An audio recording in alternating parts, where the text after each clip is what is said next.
Shri Ramachandra Kripalu Bhajamana Harana Bhava Bhaya Darunam.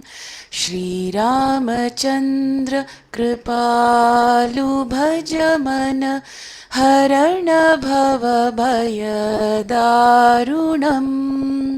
Navakanjalochana Kanjamukhakara Kanjapada-kanjarunam Kandarpa-ganita Amita-chavinava-nila-niraja Sundaram Patapita-manahu Tadita-ruchi-shuchi Naumi Janaka-sutavaram Shri Ram, Shri Ram, Ram Ram, Siya Ram, Shri Ram, Shri Ram, Ram Ram, Siya Ram. Shri Ramachandra Kripalu Bhajamana Harana Bhava Bhaya Darunam. Shri Ramachandra Kripalu Bhajamana Harana Bhava Bhaya Darunam. Navakanjalochana Kanjamukhakara Kanjapada-kanjarunam Kandarpa-ganita Amita-chavinava-nila-niraja Sundaram Patapita-manahu Tadita-ruchi-shuchi Naumi Janaka-sutavaram Shri Ram, Shri Ram, Ram Ram, Siya Ram Shri Ram, Shri Ram, Ram Ram, Siya Ram.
Check, check. Check. Check, check, check. Can you hear me now, all of you, online? Ram Ram Father. Ram.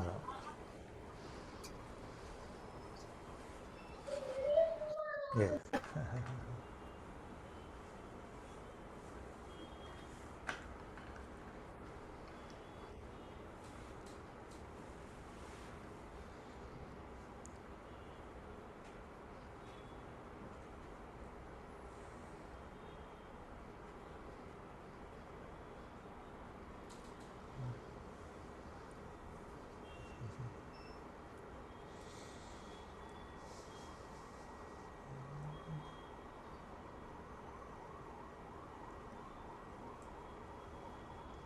Where to start?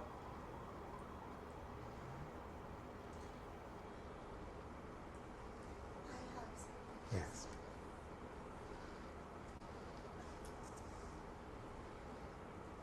So, Father, there are like clear topics that we know.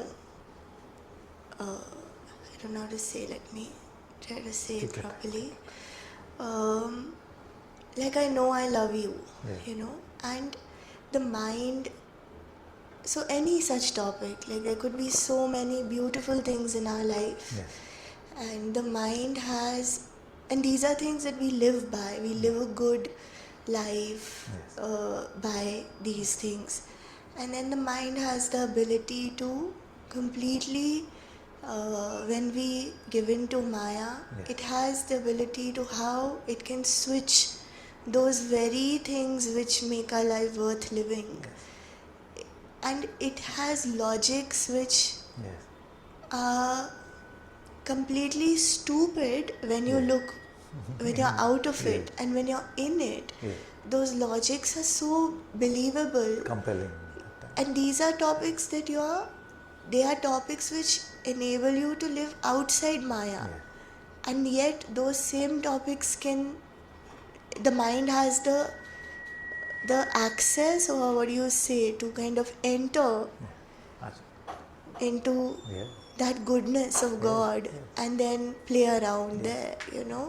So I want to hear more on that, Father. That's a very good question. So,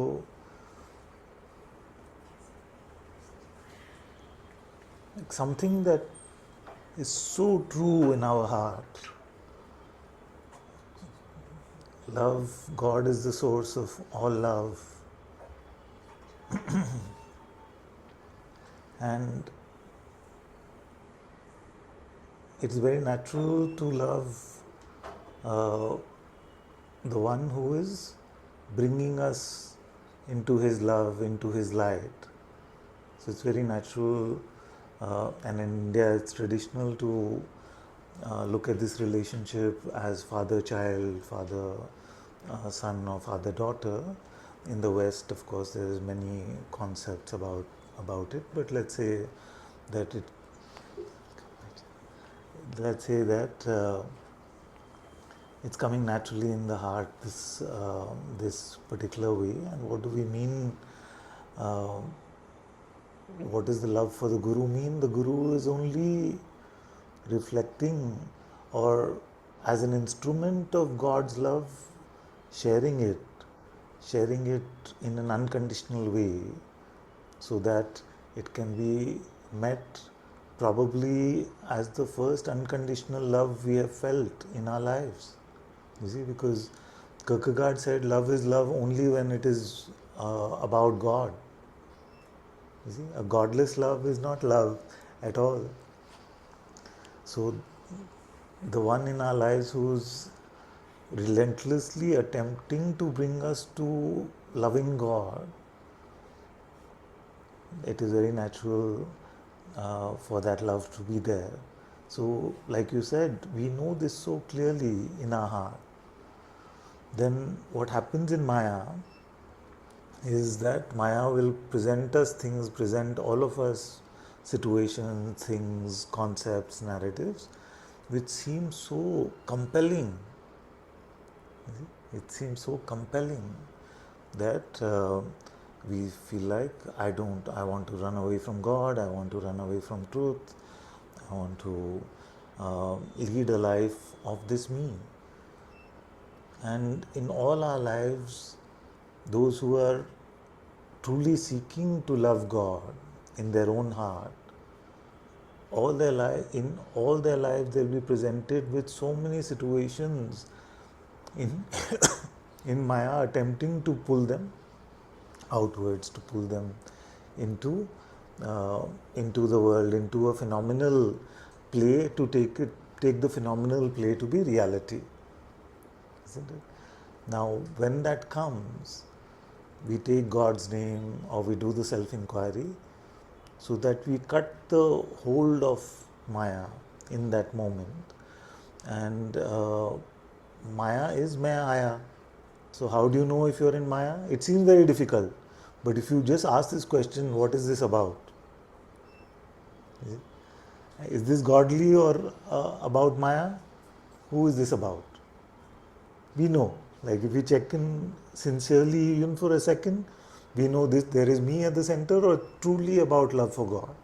Yeah, we know that. So, but if we fall for the arguments of the mind, which have me at the center, and then say this is what I want, this is what I don't want, I like this, I don't like this, then we are falling into the narrative of the one that we can't even find, the me that we can't even find.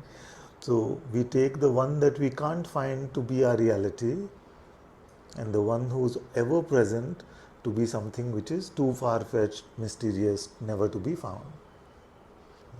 And that is the attempt of this play, that is the attempt of this design. So, caught in the worldly play, the one who lives within our heart seems to be mythical, seems to be just made up, especially when the me is being pressured in some way, or is having too good a time in its mind in some way. You see, then it takes that me to be real. But when questioned, where is this I? Who am I? What happens?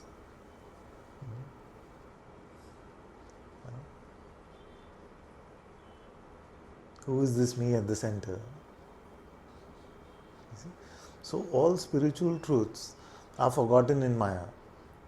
One of my favorite spiritual truths is the fact that God, in the form of the Atma within, loves to pray. You see? Now that truth can be met only in the heart.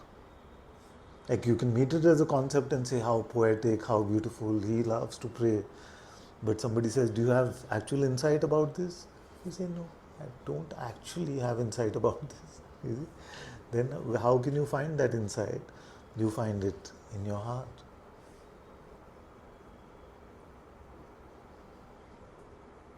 You meet the Atma within, which is rejoicing in praying to God, praising the Lord.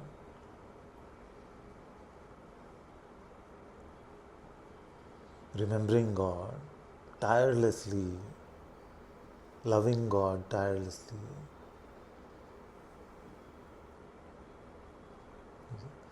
So the new rule in the Sangha is what? The new rule in the Sangha is that don't say anything spiritual unless it is coming from the Spirit. See?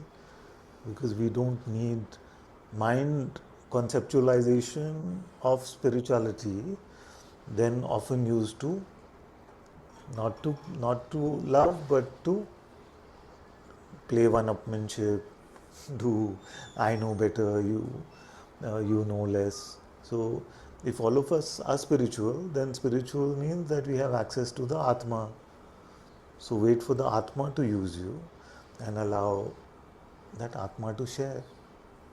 Then that keeps us on holy ground, and it doesn't allow us to get into any spiritual me. No spiritual me business can't happen then, because the servitude, the instrumentality of this instrument is very apparent, as you can sense the flow flowing from the heart to the mouth. You can literally sense the flow that it is emanating from the heart and being shared by the mouth. That is what makes it satsang. Otherwise it would just be a discourse or a lecture. What makes satsang satsang? That the one who is seated or standing and sharing with everyone, the so-called teacher, is removing himself as much as possible to allow the heart to emanate. You see, emanate the light from the heart, and the heart provides the words. The light is mostly ineffable, You see, light is mostly ineffable, but by the mercy of the Atma within, by the mercy of God, it allows some articulation. I don't know what intelligence it uses to do that. Now, many times I fall into the trap of answering from learnt knowledge. You see, because if a question has been asked for 15 years, then something, the mind, intellect, my pride gets in the way and says, I know this answer. You see? So let Ananta answer this question. You see? And that is what we have to keep noticing. You see? And not just in the sharing of satsang, but in the living of our life also. Is the me taking center stage, or am I allowing the heart to speak? Because if I go from learnt knowledge, then it will not be intelligent. It sounds strange. Learnt knowledge is not intelligent, not the spiritual intelligence that we are speaking about. You see? Now, it is the mind can get very frustrated in the patient waiting for the heart to guide, isn't it? It is situations are happening around us. This foolish man has told everyone, wait for the heart to guide you. You see, but everybody's saying, what are you doing? What's happening? Where do I go? God is being silent. Then that the mind can really use that to trouble us and get us into some mode of action based on mental, egoic ways. But if we learn to accept silence in the heart as the answer from God as well, you see, like, is there something that stops God from answering? Is he busy? Does he not love us enough? Is he? Does he not care? Is he not intelligent enough to know what to say? All these things are not true, isn't it? Then when he is silent, then we must accept that the highest intelligence is leading us through silence at the moment. Yeah? And to not lose faith in those times. You see? We can feel like God is not loving us if He doesn't give us a response which can come in words. But as you get used to the inner spiritual textures, you will start to love the silence more and more, and the depth of response available in the silence of the heart is unmatched by anything received in the world. So to wait at the door of His temple, you see why I call it the door is that in those moments His presence may not even be palpable to us. We may feel like it's a dark, empty place. You see, where am I? That stillness may seem like a limbo. But to just allow yourself to remain inward facing, making yourself available to be loved by God,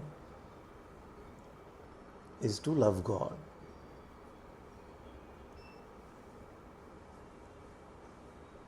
Remembering His name is to love God.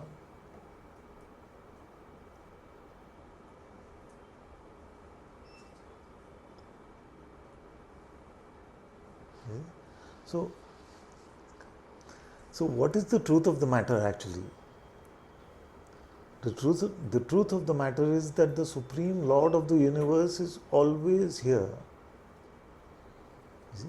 But what does it seem like in Maya? It seems like He is distant, we are separate. Now, there is one aspect of you which tells you this truth, and one aspect of you which presents the false as true. Isn't it? And it presents the false as true. You see, because it would not succeed if it said, okay, the false is this, that the false is that the world is real. You see, it will present it to you saying, get real. You see, get real, stop all this God business. You have too much heaven on your mind. You see, get on track, get a life, get a haircut, you know,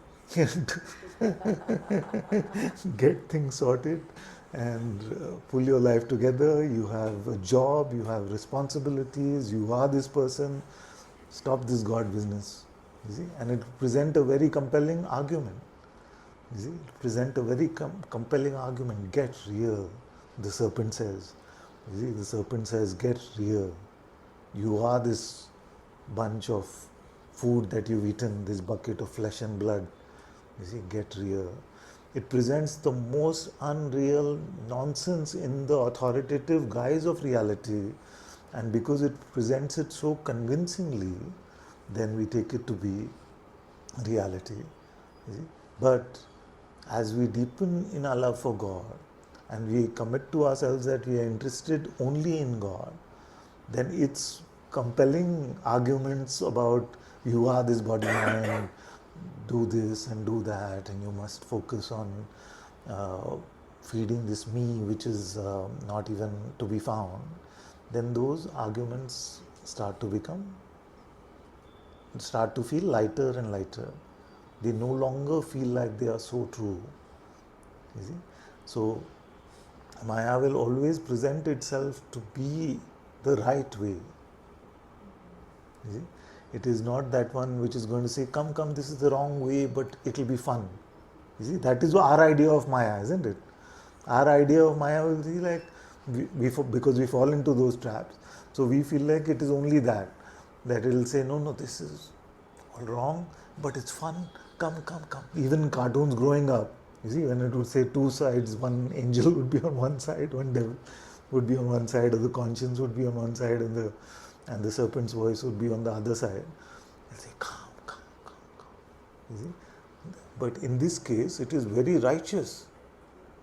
It's very righteous. This is right. You see, this is wrong, and it convinces ourselves of the narrative of the me. And at that moment, we don't want to explore who is this me really? Who am I? You see, we just convince ourselves that I am this body mind and God is on vacation and I have to fend for myself, I have to fight for myself. All this spiritual talk is just big talk and it's nothing real about it. You see? So it convinces us that unreality is real and the real is just some made up fancy words. You see? Isn't it? So nobody is pulled in because we are believing what the mind is presenting to be false. We are picking up the egoic identity because it seems so true in that moment to do that. Is that something?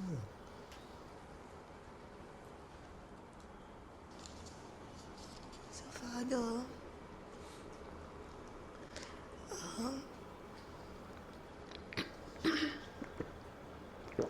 like I could, in a moment, I don't know what my question is, but I'll just say whatever is coming and then you can help me. That in a moment I can feel that I want and not feel, meet that I want, experience the love and joy of wanting to live life to make her smile, right? Yes. In a moment I can come to that bliss and joy in my heart, and I know that's very true. And then the next moment I can take maybe that for granted in my foolishness. I don't know what is it that can. So I can't really say once I've come to something that, oh, it's done. No, it's I have to live it. I have to immerse over and over. Yes. No, like that. That's where I get fooled. When I'm vulnerable, already I feel. I don't know. I saw it today. Yes. So I may be wrong. You can tell me. No. That I can go in and then I can take it because I have the access to go in. Then I just take it for, because Maya is still actively fighting in those days, and Something like that is happening over, and Exactly. it plays on a loop, and I don't know. So remember your question, because there are two Yeah. points that are coming at the same time Yeah, okay. to respond.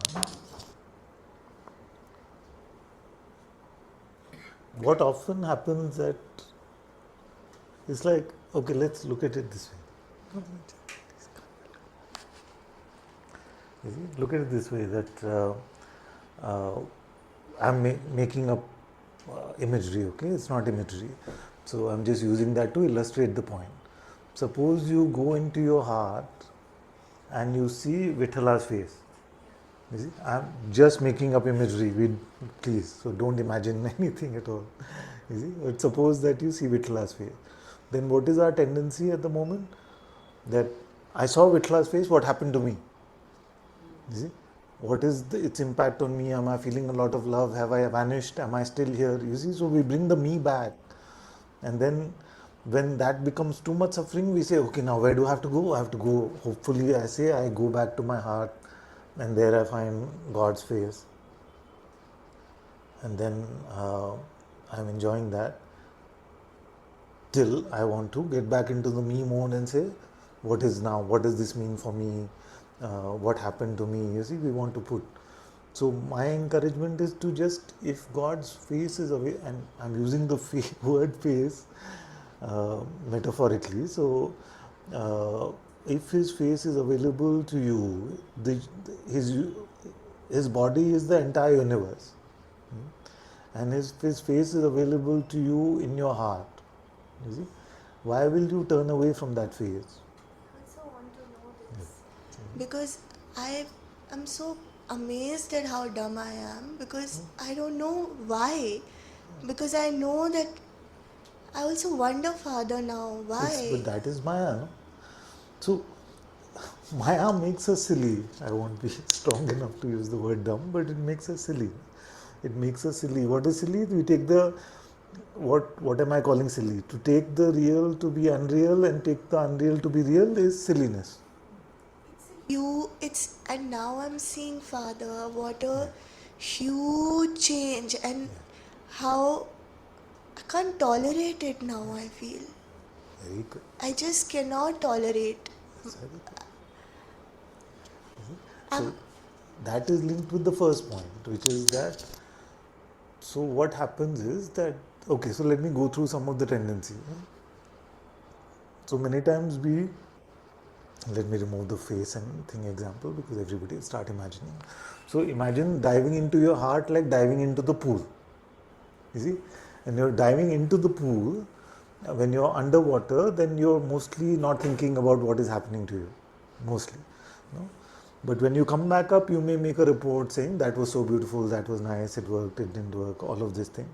So now what happens is that when we fall into the heart, many times if there is no outpouring of sweetness, love, fragrance, these kind of things, then the mind can present a great dissatisfaction. You see, because the holy rendezvous, as I call it, that's happening in the heart with God, the mind is not invited to that. You see, so for the mind, what happened when you met God in your heart? Most of the time, nothing happened. So then, if it is saying, I'm just wasting time, am I really getting anywhere? What is happening? God doesn't like me, He doesn't want to bless me. It's only for special people. You see, all this kind of thing. So then when we come back, it seems like a roller coaster, because in the heart there is silence, there is no problem actually. You see, that silence itself is beautiful. But when we come back and the mind has spiritual expectations and says, this is what I must feel, Ananta talks about a holy union, a recognition of oneness, Atma Darshan, all of this stuff, and the mind is saying, Mila kya? Kuch mila kya? Did you find any of that? So this question then pesters us. It pesters our spiritual ego actually. It pesters us like, I'm not getting it, this kind of stuff. But actually in the heart there is no trouble. So that is one tendency. That's why the spiritual journey, sorry Georgie, I'm going far. That is why the spiritual journey can feel like a roller coaster at times. So that is the initial tendency. Now, the second tendency is to say, I'm meeting God, and I hope God now takes care of my life, gives me this, gives me peace, gives me joy, heals my relationships, fixes my money situation. See? So it's better still than the earlier constant oppression and then going to the heart and then constant. So then we get into this mode of asking that bless my life, bless my relationships, bless my security, money, all of these things, heal my body, all of these things can become about that. You see, so then that is the second tendency, which is better than beating yourself up and getting into spiritual pride and all of that. But there's a higher way to be, which is what you talked about, which is what you mentioned. The higher way to be is what? I want to meet God because I want to offer myself, my soul, my antakarna, my heart, my life, my body, everything is for you alone, God. You see? So whatever you do, like Saint Therese said to you, that said to us that so many, everyone, mostly everyone prays to Jesus saying, uh, please do this for me, please fix this for me, take the initiative, and so many things. I just want you to rest. I just want you to rest. You see, Mahashabri waited 60 years for Lord Ram to come. You see, when he came, she brought out a list of demands, right? Huh? Did she? She should have. No, 60 years maybe you would have collected a lot of demand. She didn't bring out any demand. She said, she didn't even say, carry me, Lord. You see, I'm old and my life is a burden, carry me. She said, here's my lap, you must not have rested since you left Ayodhya. Come and rest on my lap. And Lord Ram said to her that I'm feeling rested like I slept on the lap of my mother Kaushalya. That is how I'm feeling after resting on your lap. Then also she didn't bring out her list of demands. She said, you must be hungry, you please eat these berries, and these berries I have tasted to make sure that they are sweet. Look at the innocence. She's offering herself in this way, that these are the berries which I have tasted, and only the sweet ones I have kept to serve you. You see? So the story of Mahashabri is so illustrative of our entire spiritual life. Patience, faith, humility, serving God, those are paramount. So when our meeting with God and staying with God is filled with the sense that I am not here to take anything from Him, I am here to give myself to Him. You see, in the Gyaneshwari it is said the spiritual path is not about getting but about giving. Say. Father, there are times when it is like that, and then when Maya comes in, that I want to give myself is gone, and then Of course. a devil, like I am So, replaced. what is the Mahamantra of Maya? Maya. What is the Mahamantra? Oh, what's in it? The Mahamantra is basically what's in it for What's me. in it for me? Yeah. Isn't it? What's in it for me, which means what about me, what am I getting, Yeah. is the Mahamantra. Yeah. Now, if you make getting, if it becomes more and more clear to you that your life is no longer about getting, then it will not be able to Yeah. do its hypnosis. One sec. Say more about this. Say it in another way Yes, also. yes, yes. Because how does Maya trouble us? It always says, if I had this, it would be better. My life would be better if only it was like this. You see, if only this particular thing was not there. So desire, aversion is two sides of the same coin. Both are a getting. No? I want peace. I want love. I want like this. So without this constant I want, like what's in it for me, there is no room for Maya to operate. That's why Buddha said grasping is suffering. And when we come to the end of grasping, we no longer suffer. Because we can suffer only in Maya, we cannot suffer in God's presence. You see, God's presence is only heaven. So when the narrative changes to what about me? What am I getting? You see, then know that you are caught in the wrong place. The serpent has hypnotized you. It's the serpent being just the lawyer for Maya, saying, no, you are just this person. You are just this. You see, God can wait for now. For now, God is not important. I need to resolve this for me. That pride that we see in ourselves is so hurtful, Father. It's so hurtful to see that So God is pride. the ultimate giver. Yeah. Our life is His, our love is His, our heart is His, everything is His. He has only given it to us. You see? Even if we were to say there is a Him and us, He has only given everything to us. He is the ultimate giver. Now to presume that I know what I want better than what He has given me, is that not pride? I know what I want or what I should have more or different from what He has given me. Could that be anything other than pride? No, it's We don't know anything at all. You see? And yet we know what our life should be. such an old way of forgetting God even exists. Yes. Like, there's in the old way of being, there was no God. Exactly. And we go back to that, and now we That's forget it makes us blind. fully. See, it's a hypnosis. It makes us blind. That's how the unreal seems real.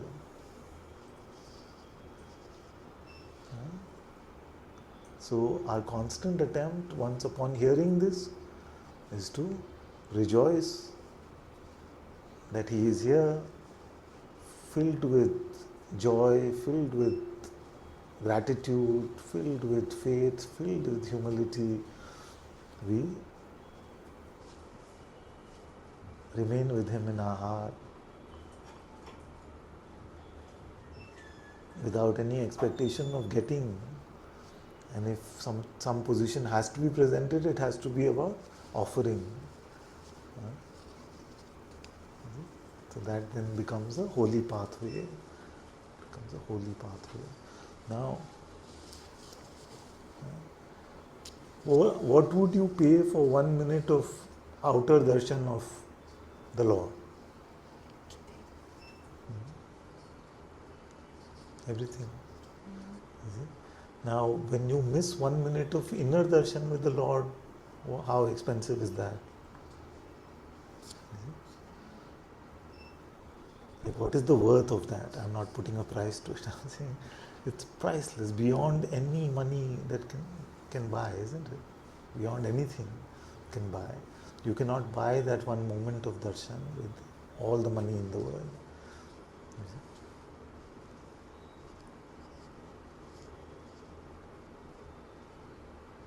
So, my children, I want to tell all of you that focus on meeting God in the form of Atma Darshan in your heart.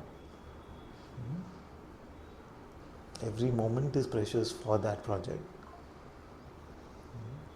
Don't get into this mode of हाँ चलेगा हो जाएगा देखेंगे कल start करेंगे ठीक से करेंगे.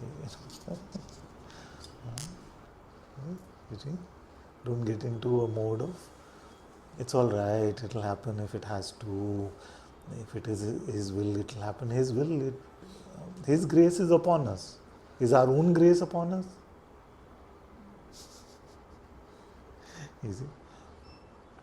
He has made the nectar of immortality available to us in our heart. Now, He doesn't even want us to do anything but except to turn towards Him. Now, if we in our stubborn pride don't even turn towards Him and stay, then what kind of love would that be? Even for a worldly love, you see, you have to do something, no? Isn't it? You see? You have to do something.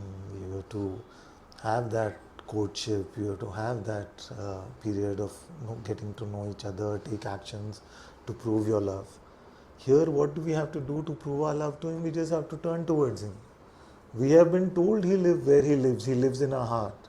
We have been told. Then, if we had been told he lives on that room over there on the right, you see, would we not just constantly go and wait at that door? So we have been told he lives there. You see? Then why don't we wait?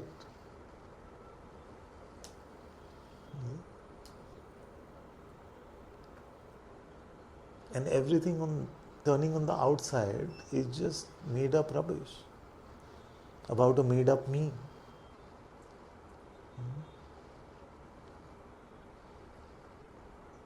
This made up me gets center stage and God is forgotten.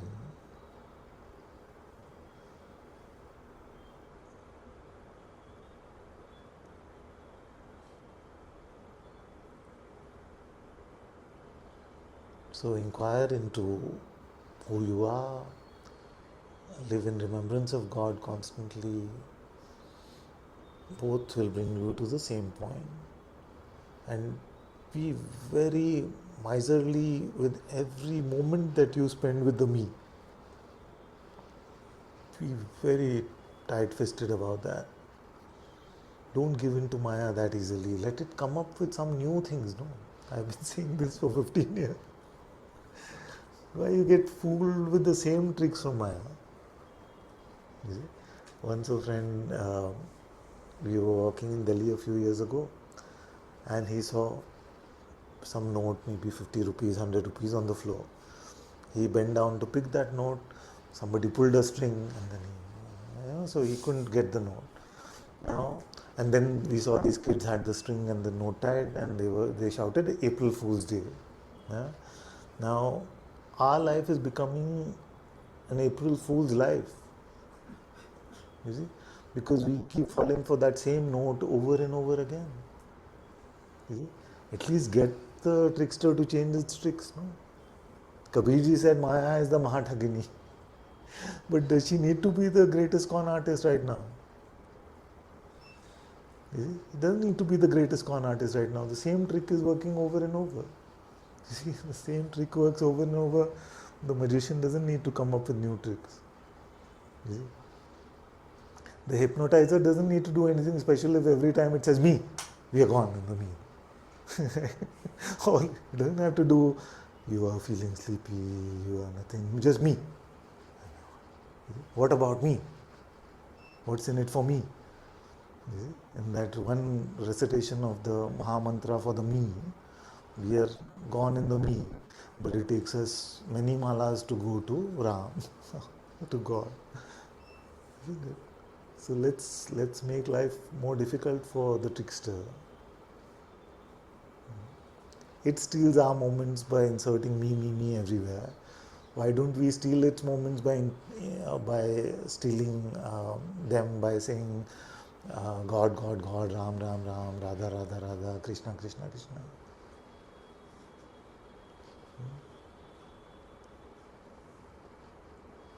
Let's pull a heist on Maya only.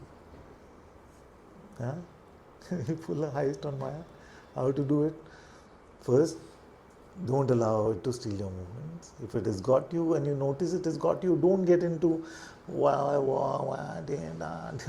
nothing. Just God. Yeah? Then its tricks, it will have to change. And it doesn't have so many. It has many, but not more than what God's name can dissolve.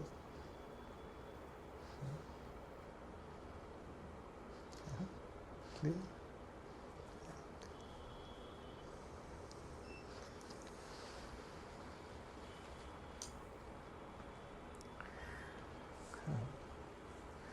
Before we start, can we for one moment just make ourselves empty to taste the magnificence of the truth which is offered in Satsang, which is God is right here.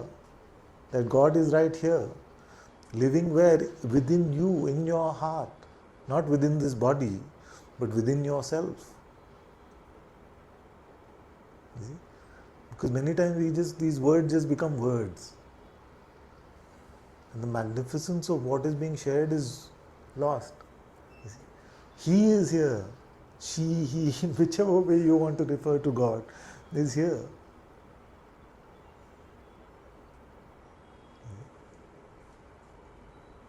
Yeah? Whether you believe it or not, He is here. Whether you get a sense of it or not, He is here. You see? Whether you think your life will improve because of it or not, He is here. Whether you are serving Him or you want Him to serve you, either way, He is here. How much are we rejoicing in that fact?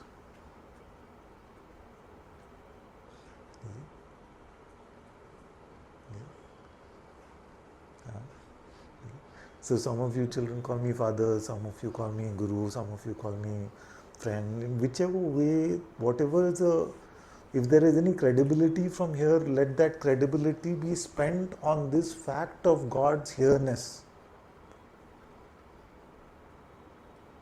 You see? So for any relationship that we may, whatever construct of relationship you may feel that we have, it needs some trust and credibility. No? So let that credibility from my side be spent on having faith in this fact that He is here.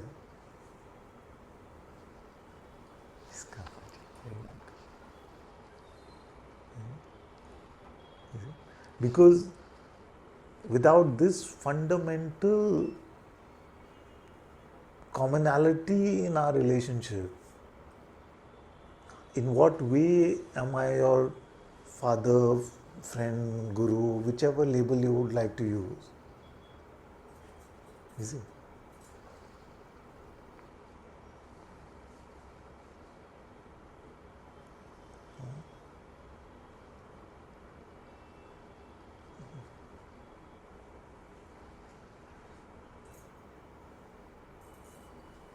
It's like saying two people met, one of them feels like love is the most important thing in life, the other one feels like there is no such thing as love, and we expect them to have a mutual relationship.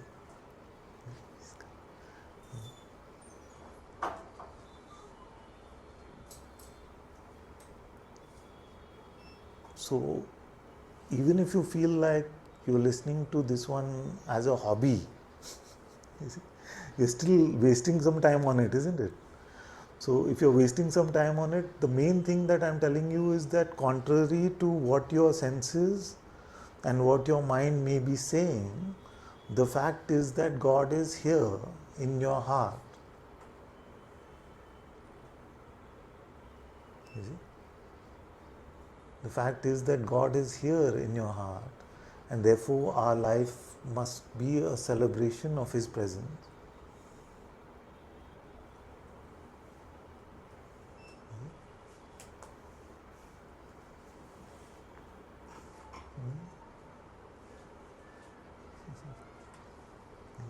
If that becomes the common ground for our heart sharing, then what is being shared will become very, very easily palatable, very easily digested. But if we keep getting into this fallacy that God is distant and me is here, then this will seem like a struggle.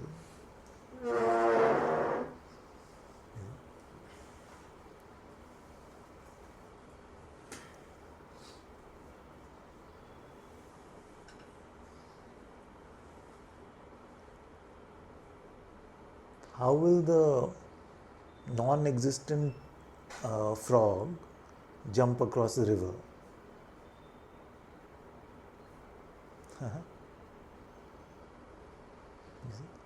So holding on to the me and trying to come to God is a bit like that. There is no such me. In reality, all there is God, and God has made Himself available although everything is God, He has made Himself available as the raw presence within our heart to be met. Whether we call it Atma, or we call it Holy Spirit, or we call it the light within, the terminology doesn't matter.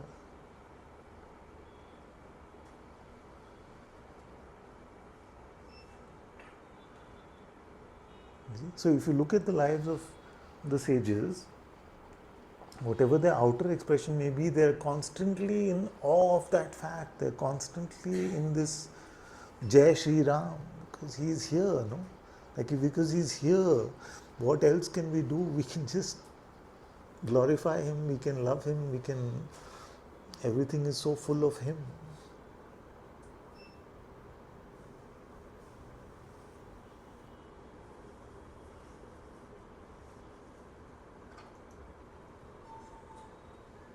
So taste the immensity of this gift which is universally available to all of us.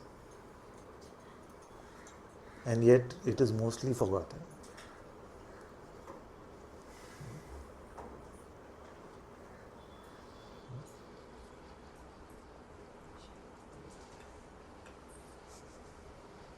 Yeah?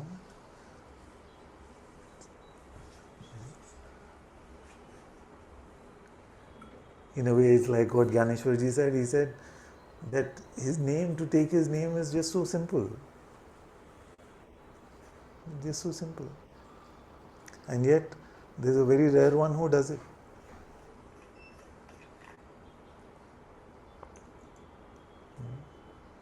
In the same way, when sincerely looked, it is fairly obvious that His presence is right here. And yet, a very rare one lives as if it is like that.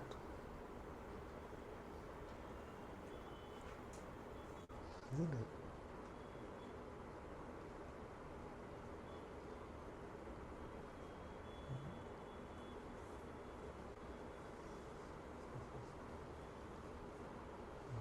Yes, so.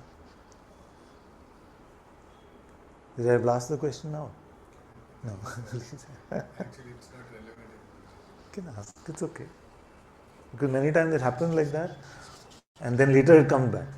So might as well get it right. I just wanted to share something further about so like these topics that Mother was talking about. So ever since I've started working, I looked at it this time, unlike before. This time I looked at it as something that God has given me, the job, because I had not even thought of this job at all, and I have no idea what to do, and so every day, so that fear does come in, and then I'm like, all I need to do is just remember God, say God's name, and He will take care. And at the same time, there is something that is brewing in parallel, which is something very old and very familiar. But since in the last 10 years I have not really worked under an employer, and I was working on my own, it was not so alive. It would come sometimes, maybe during retreats and things like that. But so there's a lot of I don't know how to express it further. Sometimes there's something that I want when to... authoritative situations come to you in the job, it feels like it pokes something. Like that, you're saying? Yeah, so that could be a situation, authoritative, but the main thing is inside of me, what happens. I feel like I don't know anything, and I'm not saying spiritually, like whatever I am doing, I have no clue what is to be done. And that creates a lot of fear, and that fear becomes very overwhelming, and it sort of feeds itself. And so this has, and then, so right now... What are the others around you saying? They're also saying you don't know anything? No, Father. What are they saying? So nobody And are they happy with your work? Are they? the students seem to be. Okay. So the thing is, I'm when it strikes, like right now it's not alive. Yeah. It was over the weekend. When it strikes, then like I thought of these things. I even did the enquiry. I at one after a point I was just chanting loudly, and I just did that the whole day. And even if I stopped for like a couple of minutes, it would come back. So it was very strong, and it hasn't been so strong in a long time. Like I can't remember the last time it was so strong, and I cannot rationalize it. Like whatever logic I tell myself doesn't. But what is pressing the button? The pressing the button is that you feel like the not knowing is unacceptable. Yes, Father. I'll tell you a secret. I've been sharing satsang for so many years, 14, 15 years. Not one day have I felt like I know what I'm doing. Not one day have I felt like that. I just have to trust. You say that you trust that he sent this job to you. Yes, Father. Do you feel like he is capable of doing the job through you? Yes, Father. Then you don't have to know.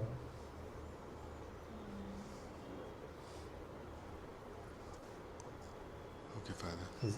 So when the fear comes over, like, so right now I hear you fully, Father. Yes. And on many days, I was able to be in that belief, the trust. But sometimes it is so overwhelming that there is no space for. I used to think that I have a mental illness, and maybe that's how I got into therapy and all of it actually. And somewhere I'd forgotten this over the last few years. What do I do when the fear is so loud?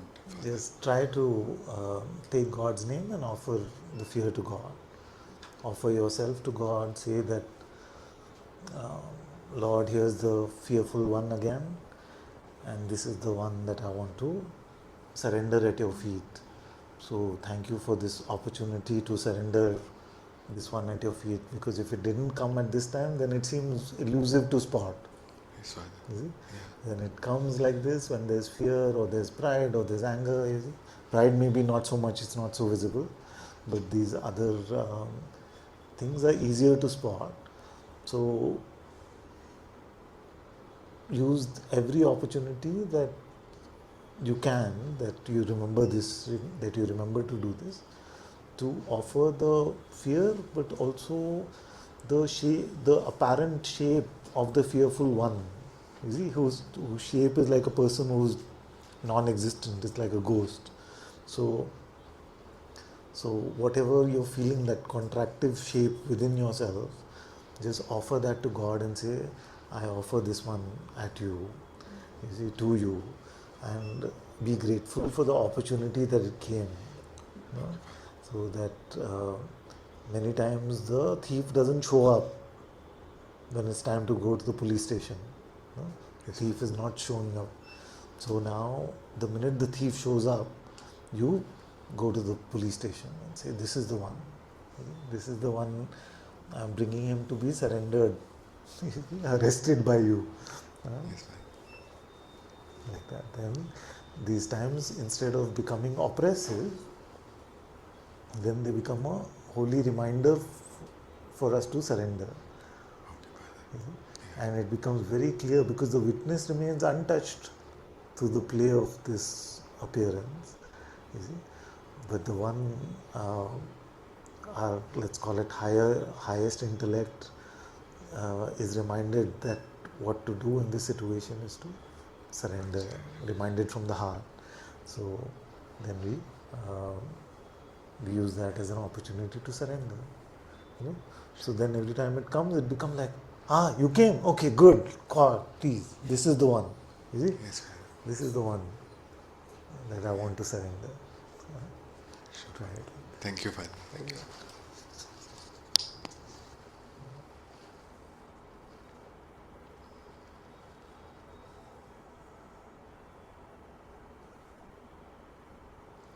See, we come up with a lot of good excuses to deny God, not related to what you said. A lot of good excuses to deny God and to claim like a presumed knowing.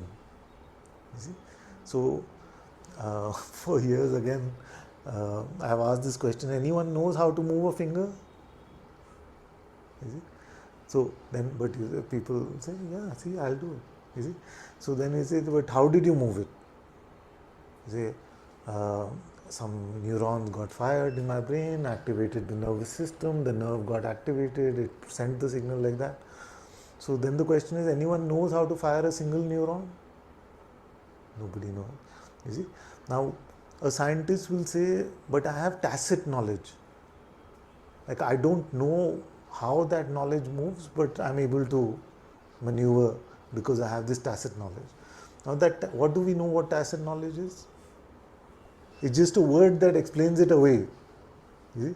So many times there are labels which explain away the highest intelligence which is actually running this whole universe.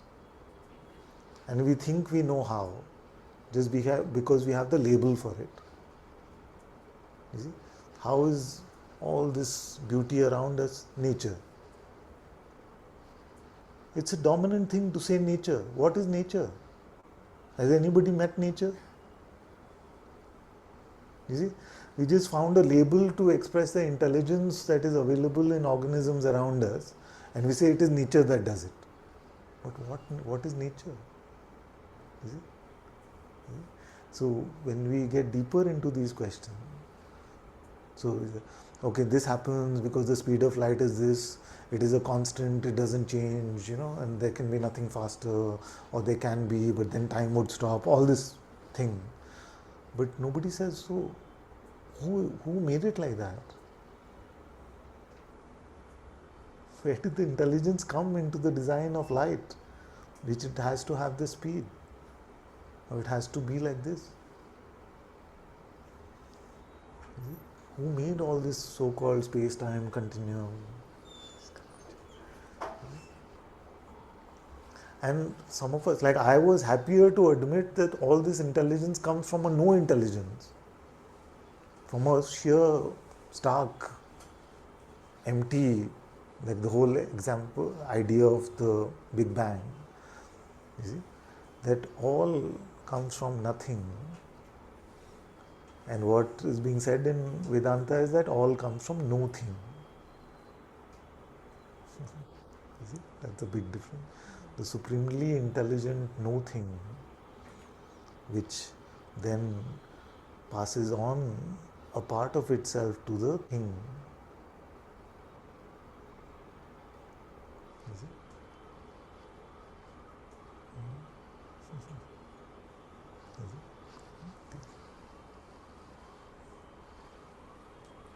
Father, one more thing I want to ask you about.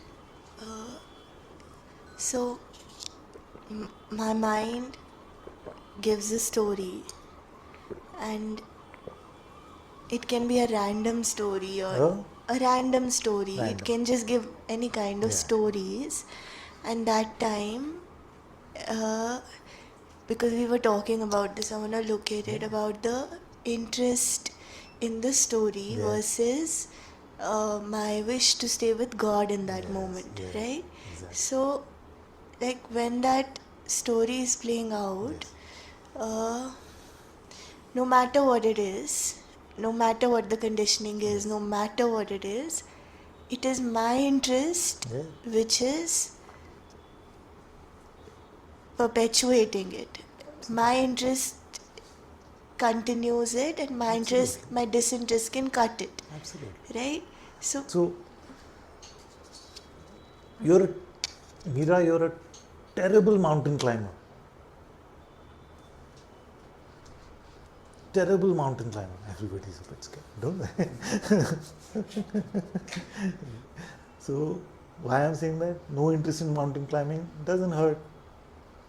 No interest. You see? I say, you're terrible at being with God. Ouch.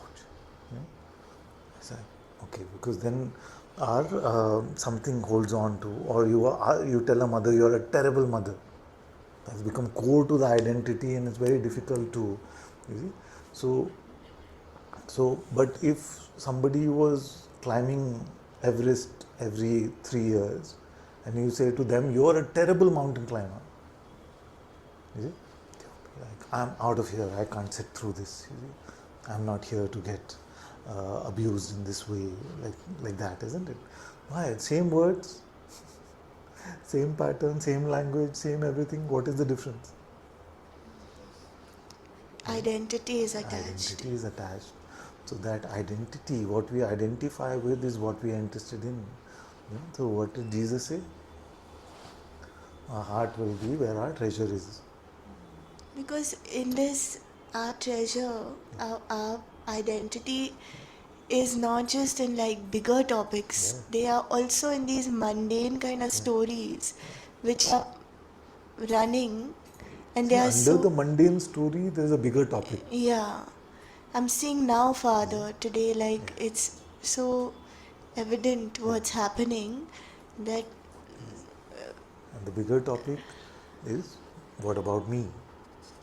You see, it attacks the crux of our identity, who I consider myself to be. When something attacks that, then it can feel like an attack, a true attack. So, but if there are no defenses, what can be attacked?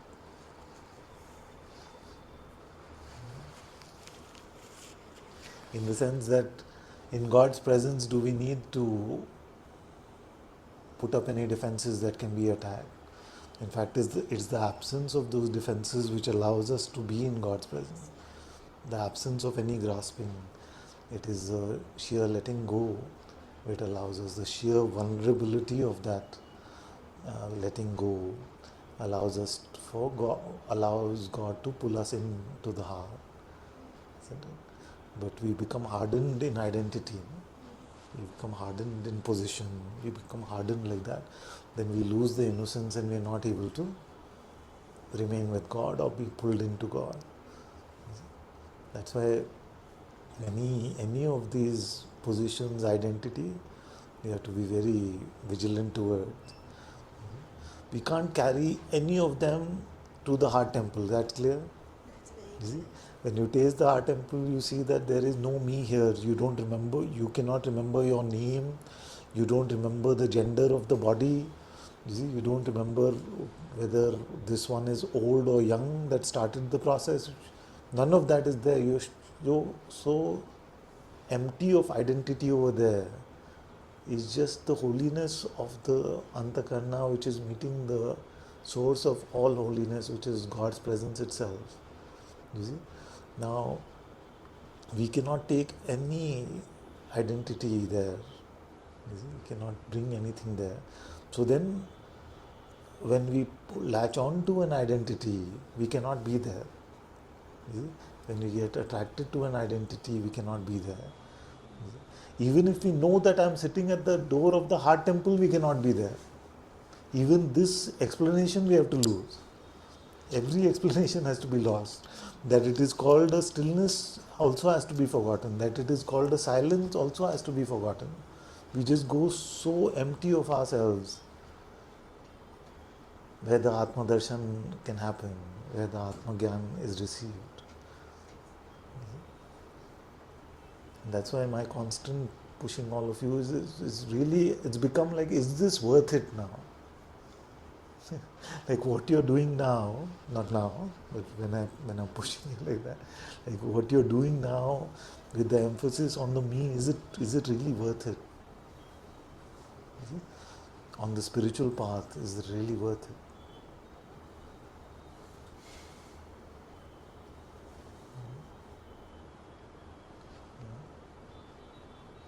Father, when we go in, Do you feel like Atma Darshan is a possibility for you?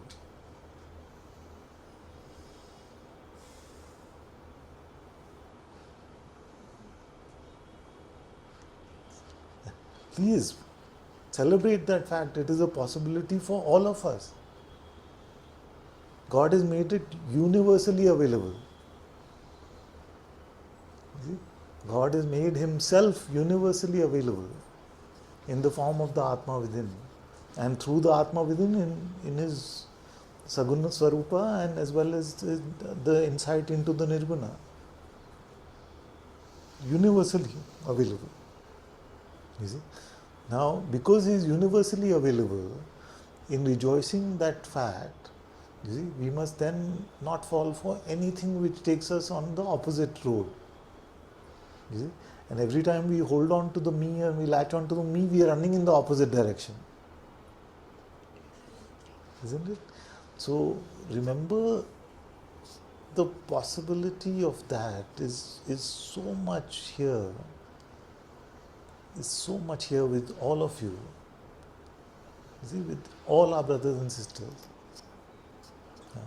So let's get rid of this notion that it's only for a special one, only for a rare one. It's available. God is not like that. His mercy is upon all of us.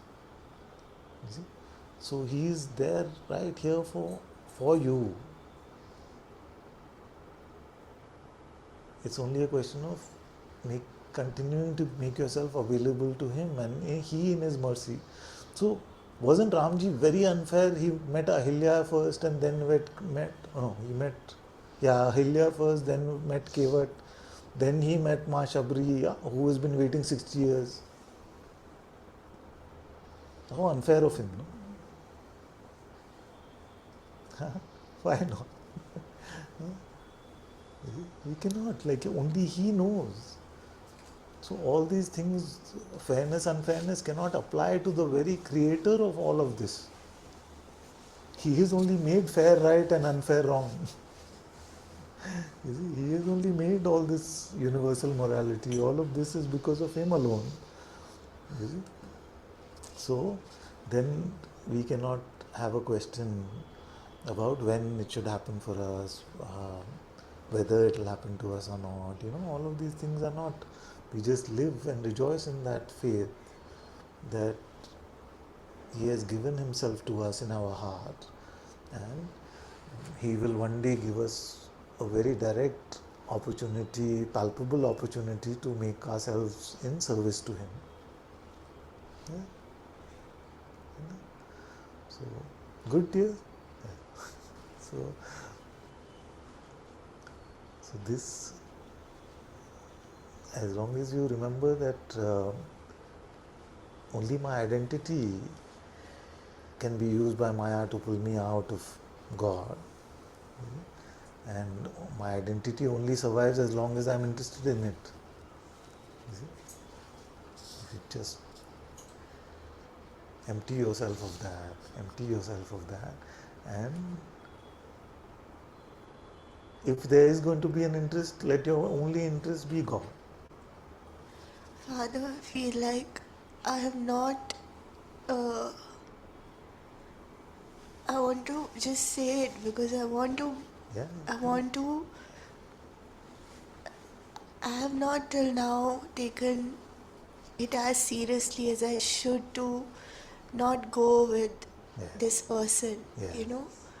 And I feel today was a wake-up call for me for that I have to now just completely disregard everything about this Meera and everything related to her, because I have seen I've begun to see the other side very deeply, I feel, and I love it, and I love her, and she's coming to me. I know that she's approaching me. I can't deny. So why I can't take Meera along, and I have to do that work now.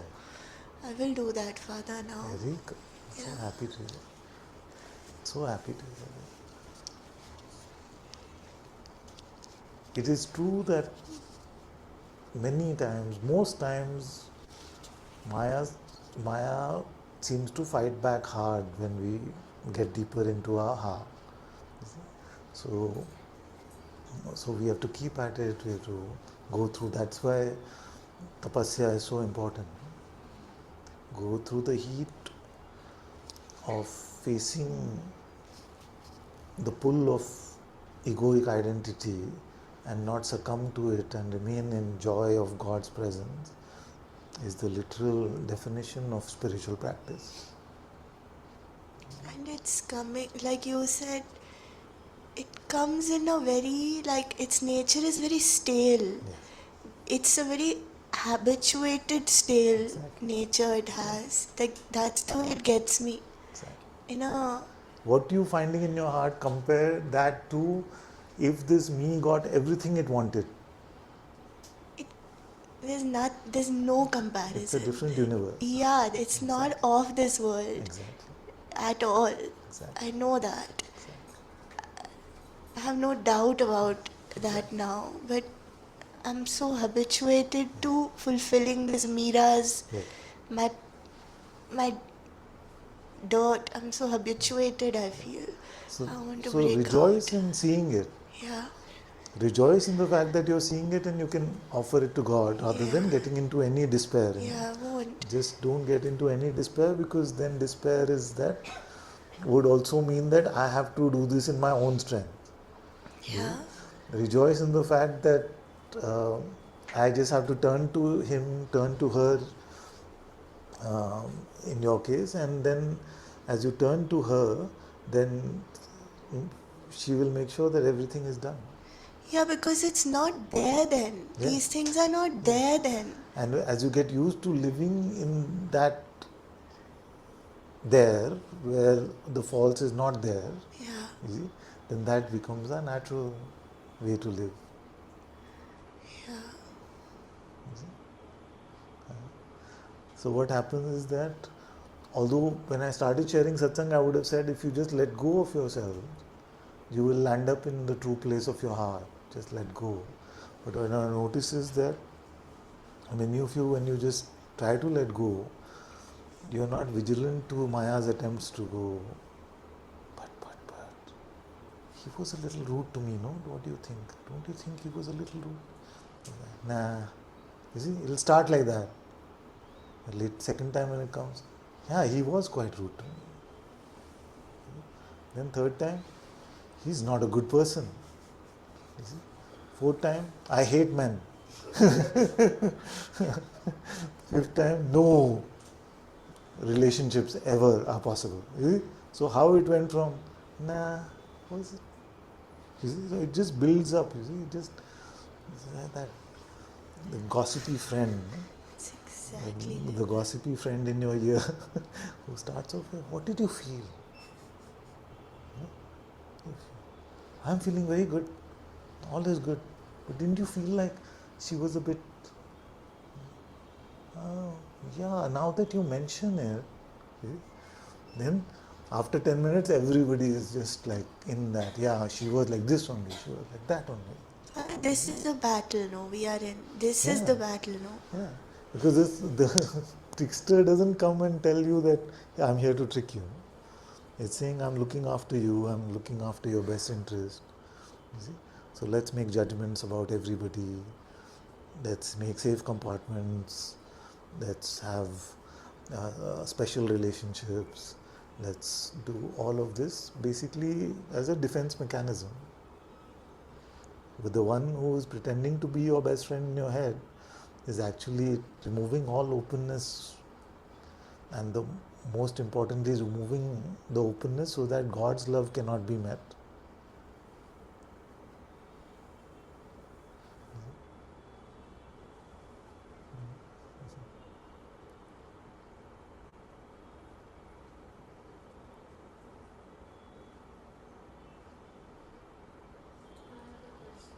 So I don't know why I got into that topic, but can we resolve today?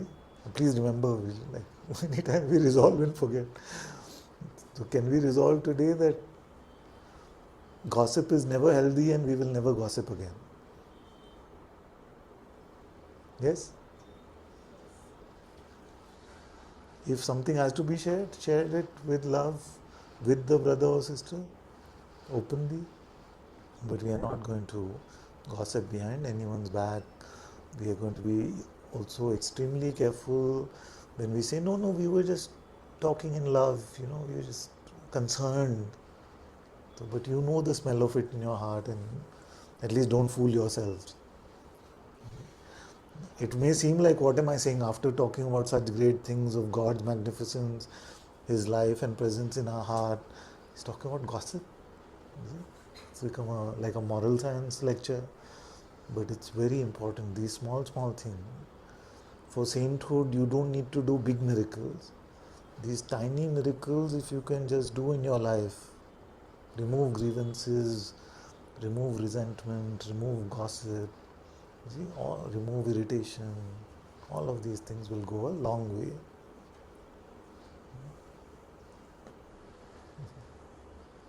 Work with the challenges that God has given us already. Then if bigger challenges have to come, then we will do. Don't feel like I'm only getting godly if I can part the ocean and walk through it. And you stop gossiping first, then we'll talk about parting the ocean. Isn't it?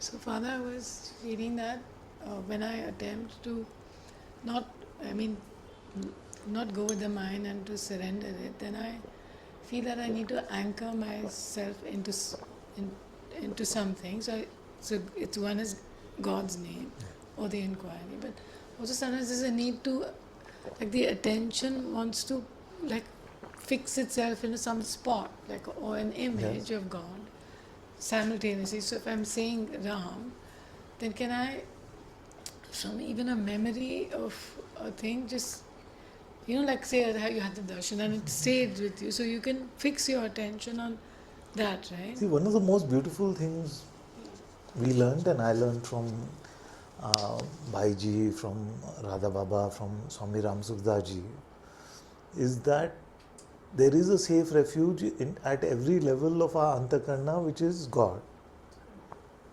So, imagination of God is completely safe. His name in the mind is completely safe before it drops into the heart. His memory is completely safe. Bringing our attention to Him in whichever way we can is completely safe. And that is very freeing, because it provides a refuge for our entire antakarna. And many times we don't have the spiritual strength in that moment to do the niti at all levels. You see, so you're being attacked in the world. You're not able to say not this many times, but it's sometimes easier to be able to say Ram, Ram, Ram, Ram. So I'm not saying that niti is bad. It's a very holy, very high process. But sometimes just something which is so accessible in the moment is also very helpful.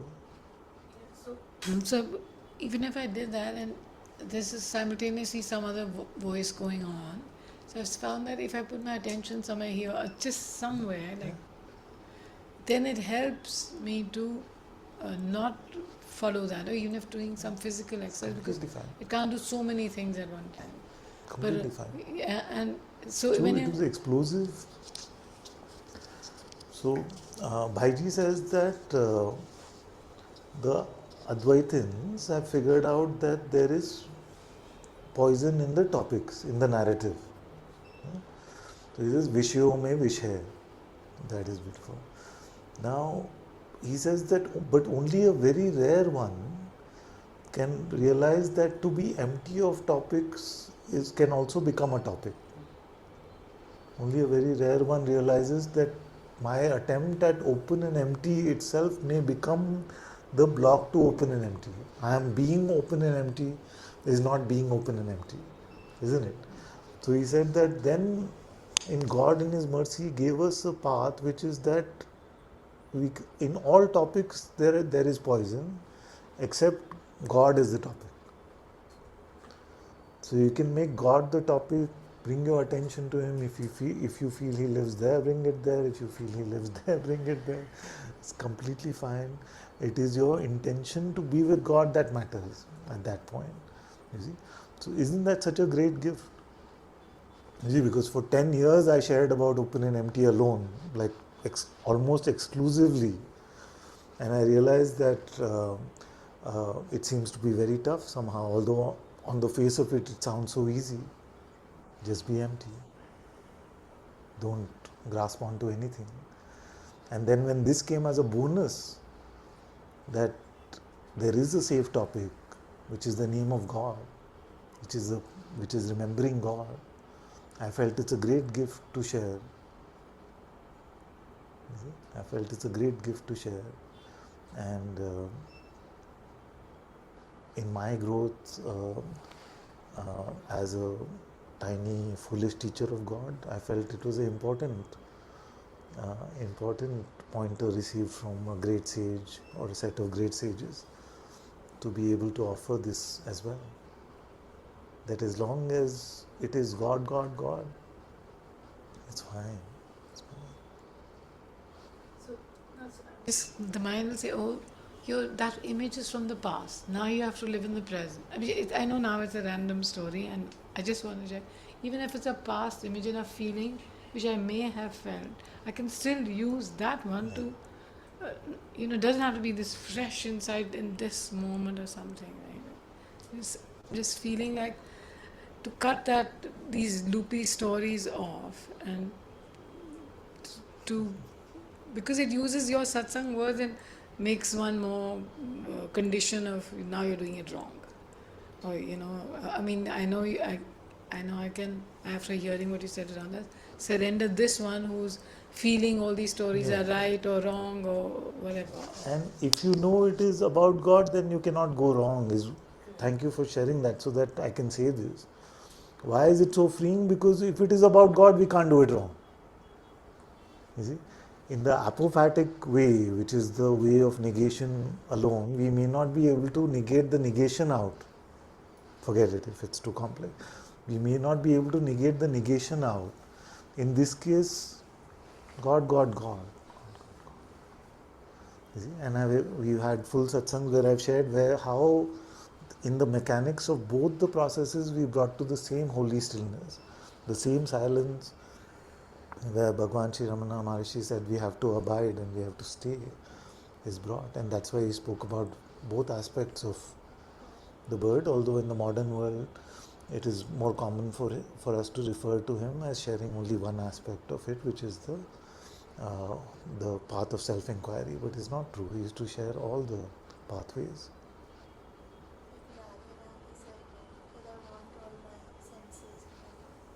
Yeah? Yes, and then in the way of Gopi Bhakti, in the way of Krishna Bhakti, in the form of Radha Bhakti,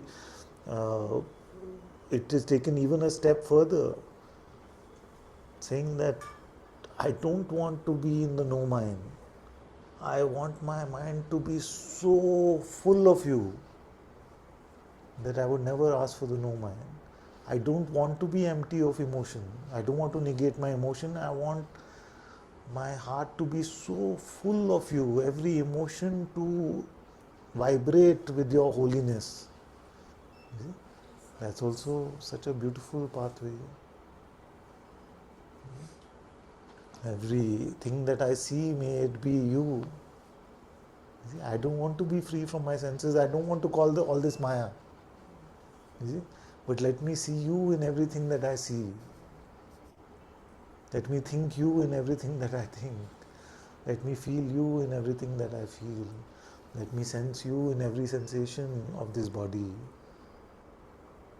So, very holy path as well. Let me think you and everything I think you. Yeah. Thoughts only of you.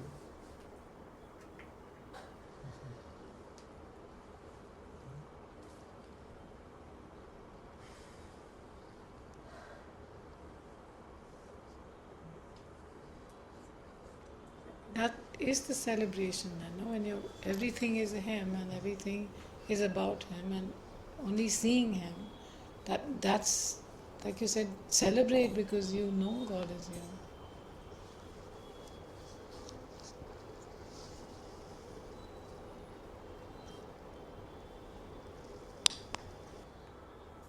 So, the apophatic way, the neti way is for the crazy one. For the crazy one. And this super bhakti way is for the super crazy one. So, You have to be either crazy or super crazy. You can't be sane and fall in love with God. Yeah. Huh? Huh? Yeah. Exactly. Exactly.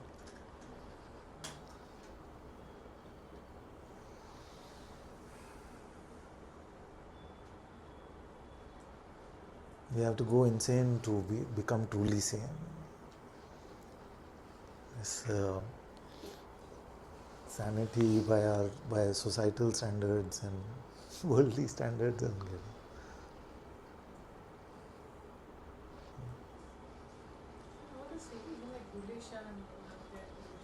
Completely gone. I mean, I'll do anything. I'll wear the but wongru that and wear. completely gone is how we were meant to live. Yeah, I'm just saying. But in our current societal or current the design ever since the I'm using a lot of biblical references today. I don't know why, but we can say that since the apple was eaten, we learned to put on the fig leaf.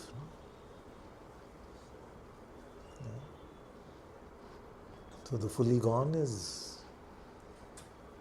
just so in love with God and no concern for self-image, no concern of how I am being perceived, what people are thinking of me, which is actually the sane way to live.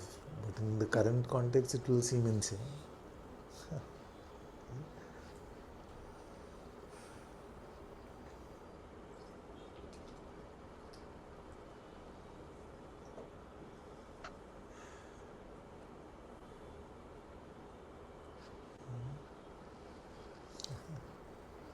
不是。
Father?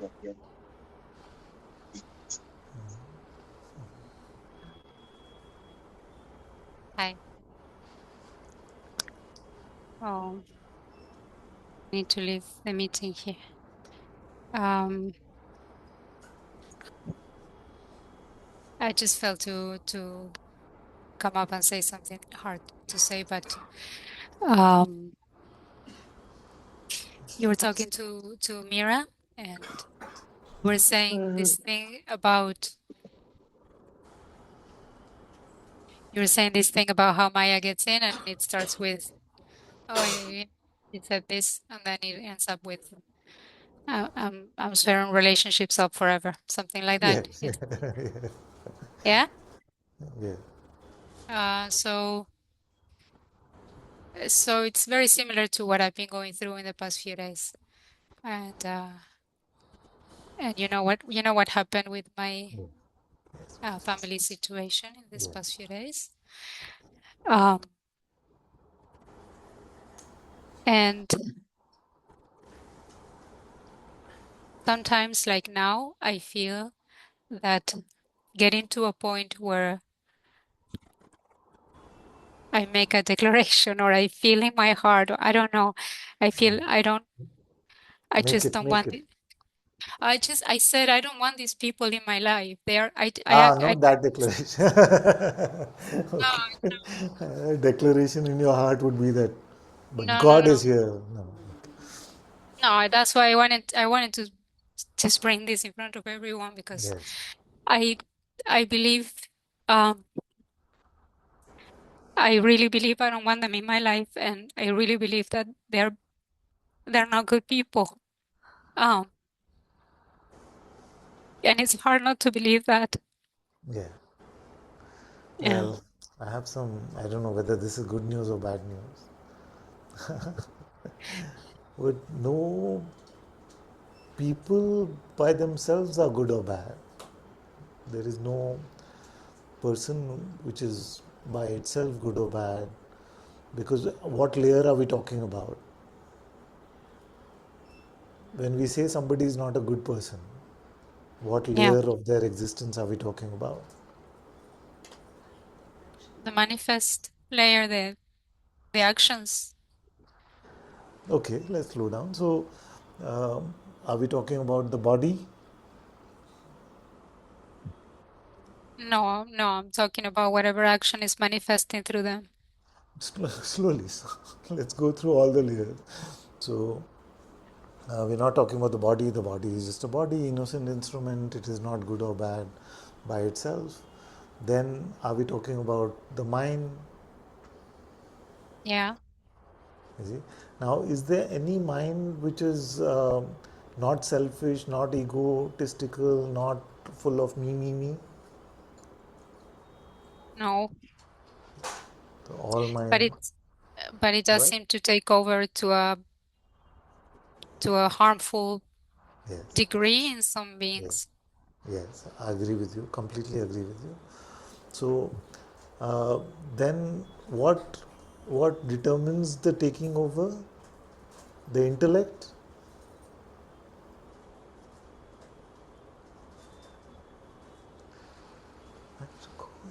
Are you here for a few days? Okay, you'll come again. Very good. So nice to see you. Bless you. Looking good. All is good. Yes. Come soon.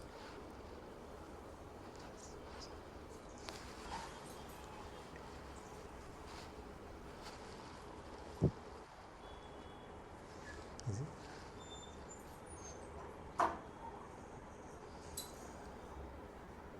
So, the intellect, which we call the judge of things, that makes judgment about things and things. So it depends on our definition of the intellect. Some believe that it is the intellect which determines whether to go to the mind or trust the heart, and some consider the intellect to just be a extension of the mind itself, and it's only used to judge concepts. So either way, we cannot say that the intellect is a good or bad person or a good or bad entity, isn't it? It's just how it is trained to perform. Yes. Okay. All right, good. At least we can uh, go on further then. Emotions,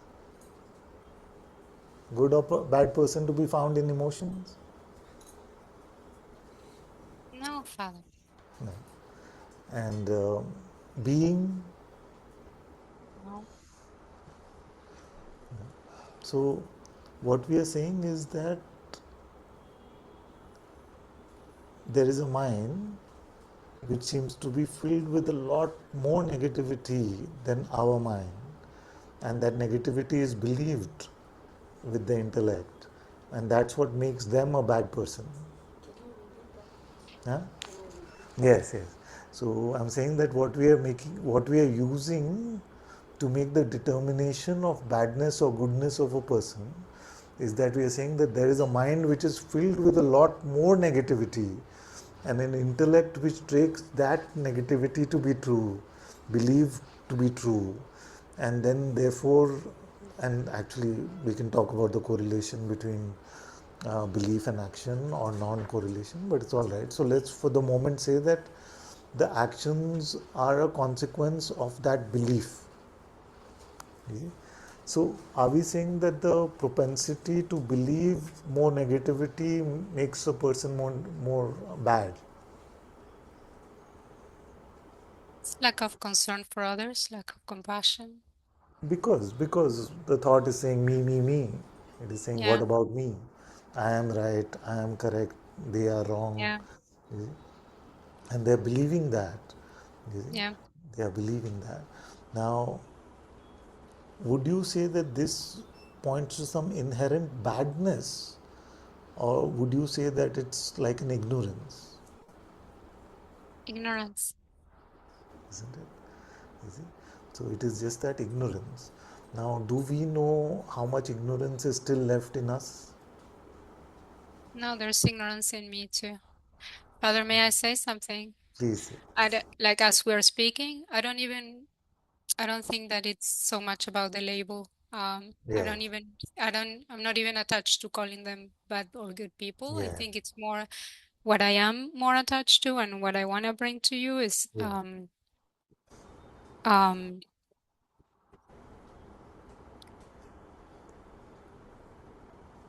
I've been so used to taking, I'm going to say abuse because from such a young age yeah, that I feel that I have, um, tolerated more than I should. absolutely.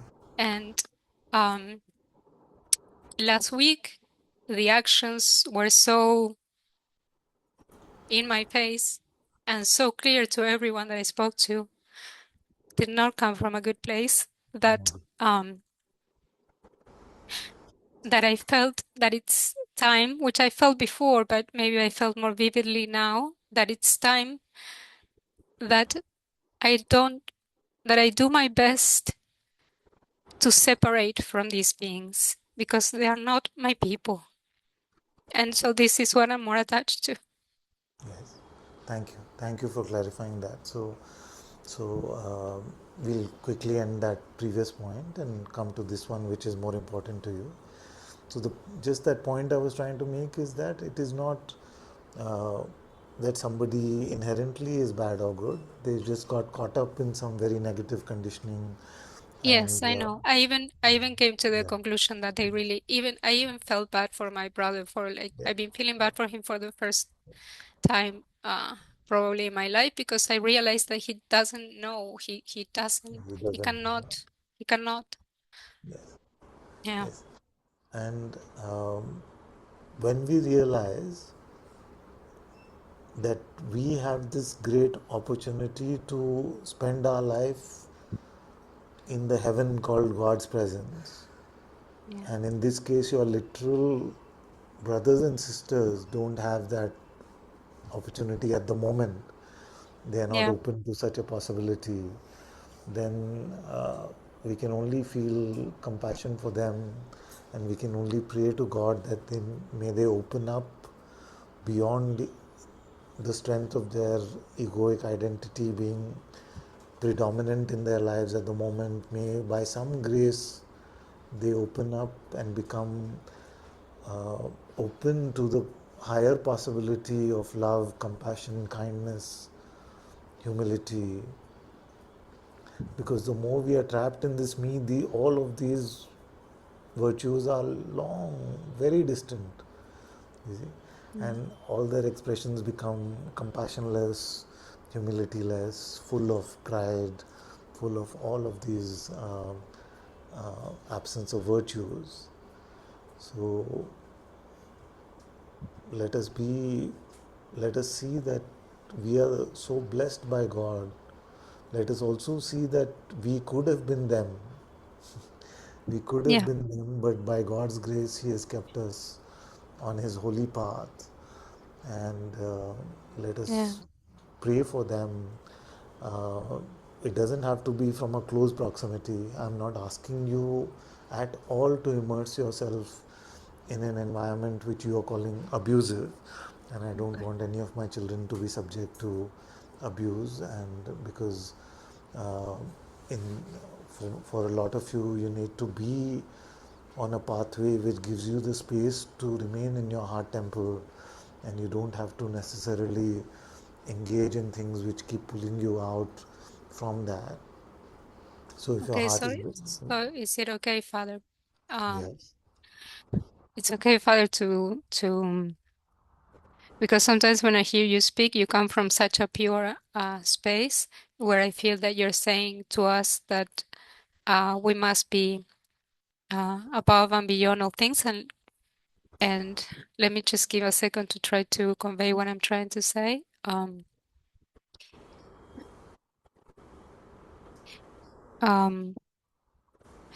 So I feel in that in this particular story of this being, it feels like progress right now to say, okay, please stay away from these people. Please just keep minimum contact. Um, and sometimes when I'm having these feelings, or I'm making these declarations, or whatever it is, I feel like it contradicts your teaching. So maybe that's the conflict. Thank you. That's very good. Thank you for asking that. I hope I'll be able to clarify this part of it. So, what am I saying primarily? I'm saying to remain in God's presence, and as we remain in God's presence, we are guided in seen and unseen ways, but it is paramount to remain in God's presence. Now, as you stay there, if it is clear to you for the moment, distance from these ones is better for you in your heart, and that is the guidance which you're receiving, then we must follow that 100%. You see? We must follow that 100%. And yes, I may say that our default position, if our heart is silent about it and we need to move in a certain way, then to just accept and to be open and to receive and not to shy away from situations, that may be something that I would encourage. But given that you've called the situation abusive, I would not say to anyone that you must continue to remain in abusive situations unless your heart is very strongly guiding you to do that. Yeah, I felt that when I spoke to two close friends yesterday, it felt opening to say that. So I feel that's probably the guidance, because it felt opening to say, I don't have to take this anymore. I think I've tolerated more than just because of habit, just because it was like that when I was a kid, or it was worse probably when I was a kid. So let's do So one thing. yeah, Can both of us, let's both of us close our eyes and yeah. go to His presence for a minute. And I pray that it's clear to you in your heart.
What are you feeling now?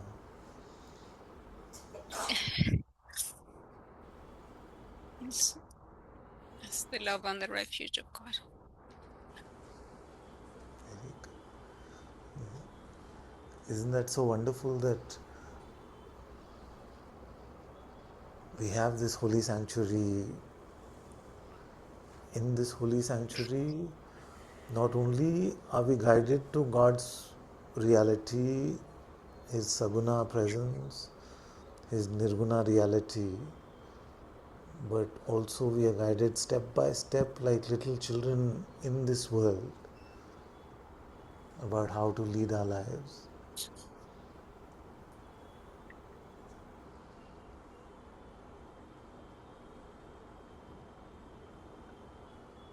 So both the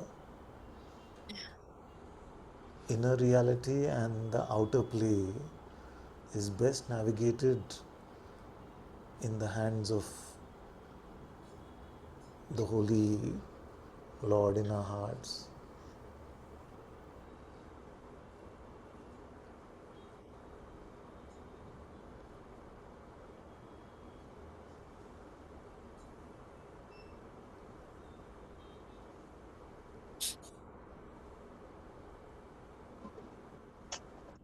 是是是，真的是。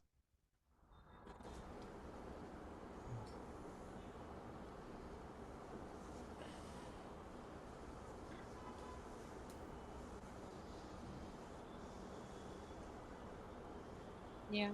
I I was I don't know, I was afraid I was in the middle of something so intense. I feel like I'm leaving God. You know, I did get angry. I got angry. It can happen. It Yeah. can happen in the face of abuse.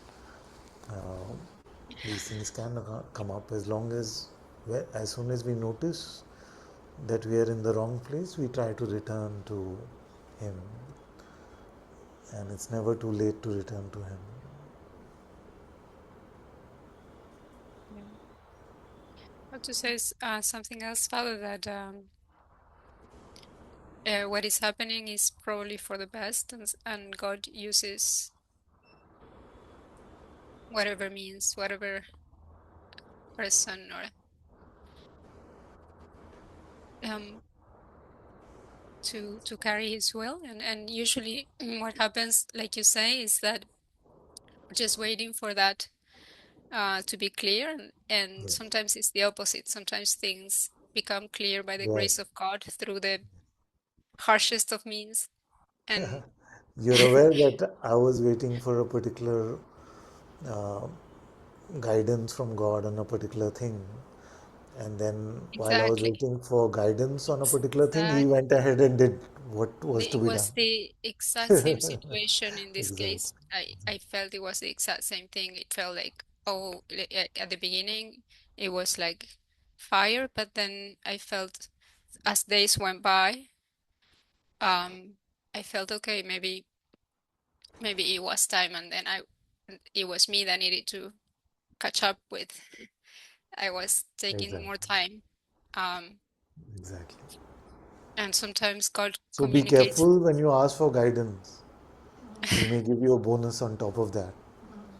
He may not wait to guide you and to move you. Yeah, I'm going ahead and doing what needs to be done. Yeah. Yeah, I received signs. I felt they are God communicating. Yes, it is. This is likely the right thing right now. Yes, Uh, very good. Very good. And I would love that word right now. okay. What I don't usually like declarations as you call them because they have a like a never, never, Yeah. attached to them. That's what makes it a declaration. So I would say, just as we are living in surrender to God, and God has rarely guided me in a way which says forever or never. No, no. And Yeah. that keeps us humble because we don't know where the script is going. So it keeps us humble. Yeah. Otherwise, we would just treat God's guidance as a superpower that we have. I can predict the future. This is the forever situation.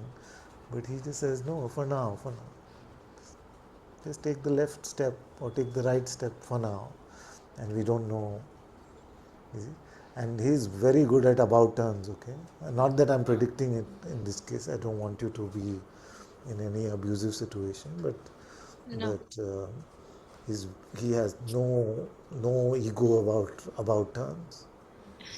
no, I'm open to what you said the other day about always always be open for miracles. Yes, Not that, but not to expect, because I don't feel that that has been good. To expect something to change, I think it's been it builds suffering. yeah, Uh, yes. Expect miracles, but not knowing in advance what the miracle will be yeah, or which exactly. way it will take us. Yeah, Yes, exactly. It even is to see the miracle right now.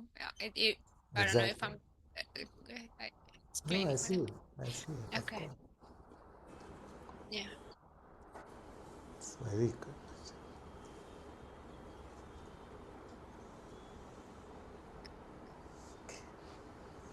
Thank you, God. Bless you, bless you. Very Yes. good. Okay, let's go to Samia.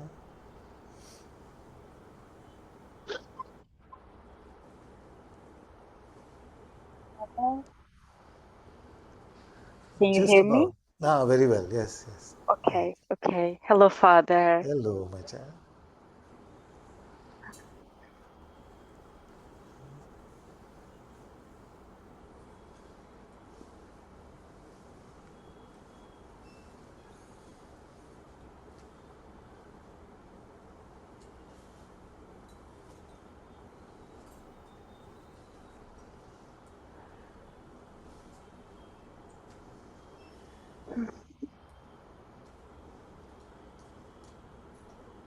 Hi. Hello. Just wanted to come in front of you, Father. Um,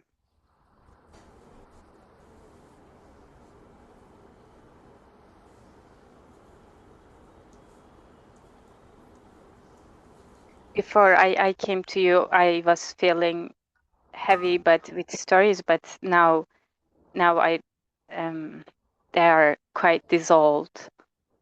Very good. Very good. I just want you to give me some time, Father, because I feel like there are still things to speak.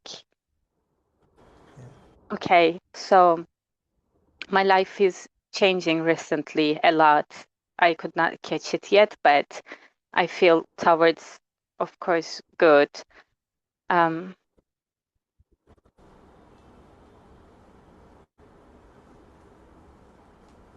mm, yeah, just many things changing, but I'm quite okay with that. Okay, one thing, Father, that I want to bring to you that I realized yesterday, um, because it caused a problem for me. So, okay, yesterday something happened, and I feel just a second, Father. I'm sorry. No, take your time.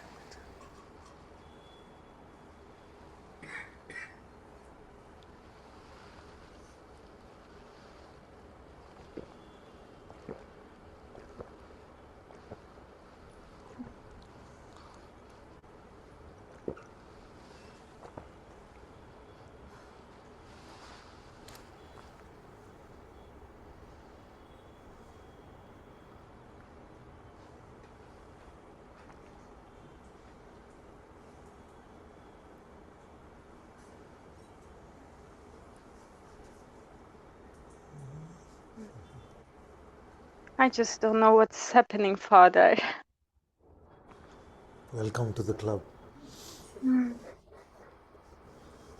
Yeah, for some time it was good, but sorry. I don't even have words or comments about this.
What is the best part you heard in satsang today?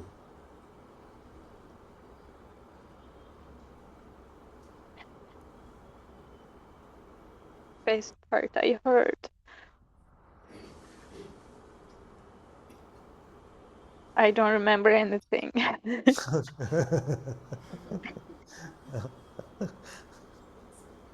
My memory is not good also recently. I'm just trying to remember what you talk with Mira because I feel like some things I catch from this, but I don't even remember that now. Honestly, I'm also trying to remember and I can't remember. No, So, if I Father, was to say that rejoice in the fact that God is here, yeah. I remember saying that. Is that not worth rejoicing? And I remember that you had a period of a few months where you were just, or at least a few weeks, where you were just so happy that He was here. Oh, Father, I'm just so happy. But sometimes, no, Father, I'm just so happy while in Yeah, this silence. Again, it's not easy for me to talk. I'm just so happy. I'm happy to very good, come back. very It's good. just waves. Yes, Sometimes, yeah, yeah. Yesterday it was like some kind of attack, that's why I just wanted to came in front of you because, yeah, some kind of, I think it's called affliction. Some are not easily pass. I have no idea what was that, but mm, now I feel so blessed, Father.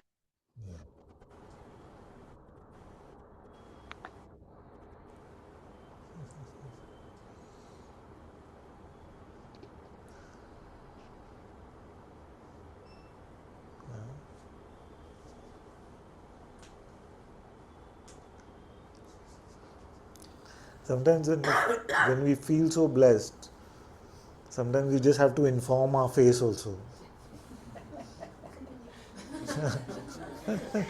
Father, right now I just need to stay with you. Right now I don't feel so blessed. Just some affliction happened, and while staying with you in silence, it's good to just meet with you here. Yeah. But there's no harm telling your face that, because you know, when we smile, when we smile and we are enjoying the presence, then that helps us. It helps us, it elevates us in His Oh presence. God, thank you, Father. Thank you. It's yeah, thank you so much. This thank you. Sometimes it's as simple as that. Yeah? That simple. It's like our Yeah, heart is already rejoicing, but the rest of us hasn't caught up yet. So we just have to inform it, send the signal saying, you know, we're rejoicing right now. We're not, we're not lamenting. We're rejoicing. Father, thank you for this and this tangle me. I don't know where to uh yeah, this is just habit that I not habit but mood that I live with, and uh it's kind of struggle for me, especially living with my family. Okay, I love them so much. It's not about them, Father. I just adore them. I adore them. But whenever I stay here, I'm always staying here. But that mood always catching me. And thank you for saying the right words. Um, no matter how much I try, it's not easy for me to. I have hardship on sadhana with that mood, Father. Okay. Yes, yes. Um, Everybody would. In that mm, mood, yes, everybody would have hardship in that. yeah. Good part is that, Father, I found a work and I will leave this home Ah, yes, soon in a few days. I As see. I said, I just adore my family. I love them. It's not about them, but this is the mood that I stay in this home, maybe for a moment or for a long time. It's good to just separate because last month nobody was home.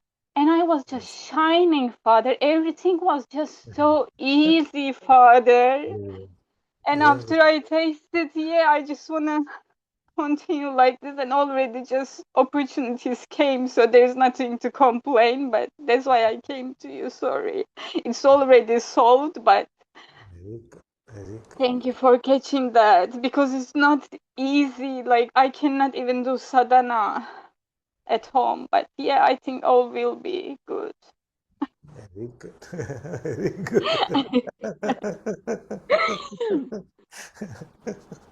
I'm sorry. No, it's good. It's, you caught it. You caught it yourself. You caught it. No, I didn't caught myself.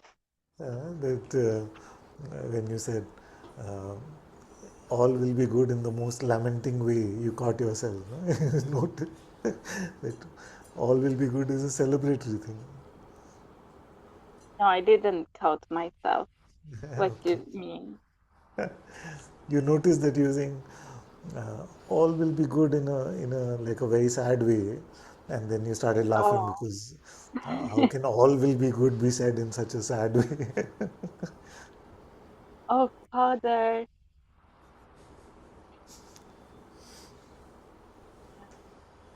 May I offer this mood to you? Yes, yes.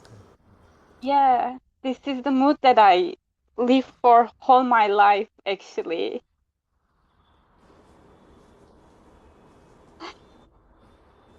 What's happening? No, so I took the mood. I had to accept and receive it. Oh,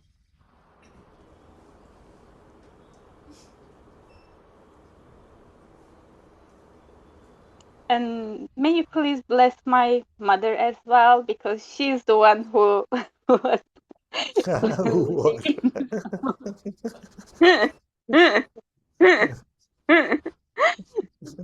And Father, I just love her so much. But yeah, one part of me feels a little bit sad because I leave her, because I feel responsible for her spiritual growth as well, because I'm doing so good to her. She's such a faithful woman, but it doesn't work anymore. I feel like I'm leaving her because really she's just so happy with me, but at the same time, I just need to go. Where is she? What? Where is she? Can She's we? not home now. Okay. We could ask her if she's as happy as you feel she She's good.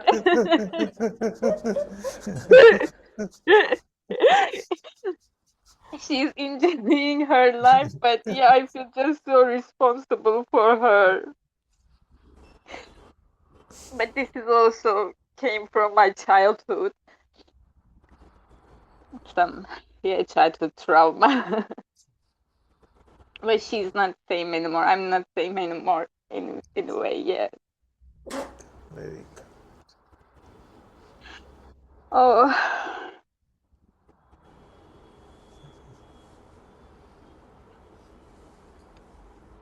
Yeah.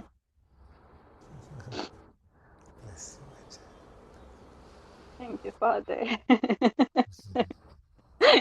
Okay, so till next time we meet, keep reminding your face. Yes?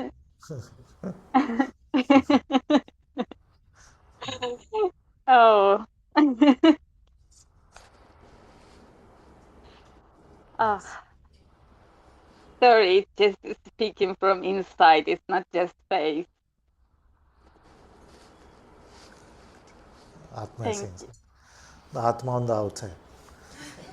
Mind. Yeah, I just want to thank Samia in this interaction because I have been going through a lot in my mind recently, and this conversation really helped me to see the victim mode in which we can, just bathe in and Immersing. Yes. yeah. And of course, I was aware of it also at that time, but there is, as if there is something that is attracted to drama, you know? And yeah, the possibility to come back here, just to unswitch Yes. the mind Yes. and to be here. Yeah. and to laugh at ourselves or just to be here, and unplug and come back to the presence. It's just, I mean, what a gift. What a gift. Yeah. What a gift you are giving us. What a gift God is giving us through you, Father. I mean, how many people on this planet even know this, I feel so blessed to be here in front of you, Father, and also because somehow it was very difficult for me to follow your words online, and yeah. Everybody come. Maybe they don't have a problem hearing you, but sometimes I would just turn off the camera and just start doing something else.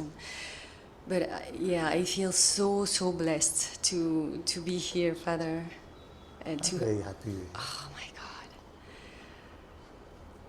And I really wish that I catch myself and we all catch ourselves when we fall into those traps and when we are yeah, when we listen to the me, when we want things for the me, and that we can just, in a snap of a finger, just come back here.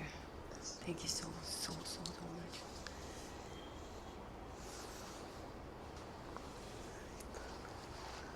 I'm very happy to hear that we are recognizing the immensity of the fact that He is here with us. Such an immense gift He has given us. Thank you. That's music to my ears. Thank you. Thank you so much. Bless Bless you too. you. Okay, let's go to Ravi.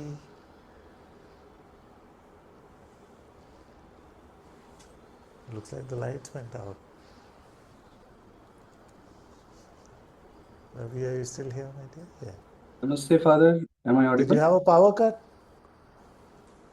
Yes, Father. Just now, power cut. Ah, Here is raining.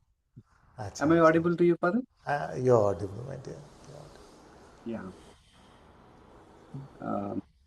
There's a one strong question, Father. I see. It's a guidance required Yes. about the defensive mechanism.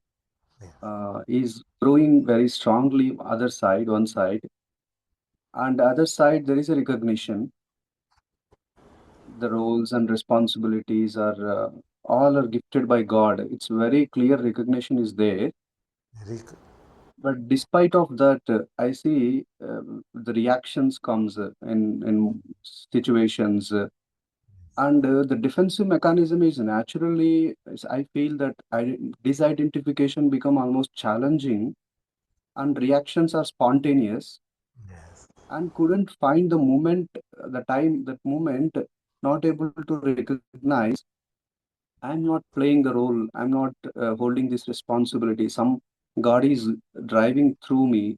That Yes. recognition is still not able to reach to the point. And as a result of that, feeling a lot of embarrassment and lot of guiltiness, and it bringing me so down, Father. Actually, this is why this defensive mechanism is so strong. Reactions are comes in a moment to moment. Why not able to surrender? And there is strong recognition. Very clearly, I can see that it's nothing is mine. Whatever is so far is there in my life, it is all gifted by God. At the Yes. moment of prayer, at the moment of bhajans, and everything very clearly visible that nothing is into my credit. But again, why this defensive is there, and how to just drive away that, and that I really couldn't figure it out the best way, Father. Kindly guide me in this matter. Thank you. Thank you for that very sincere, very honest question. Thank you. So the honest truth from here is that it comes here also.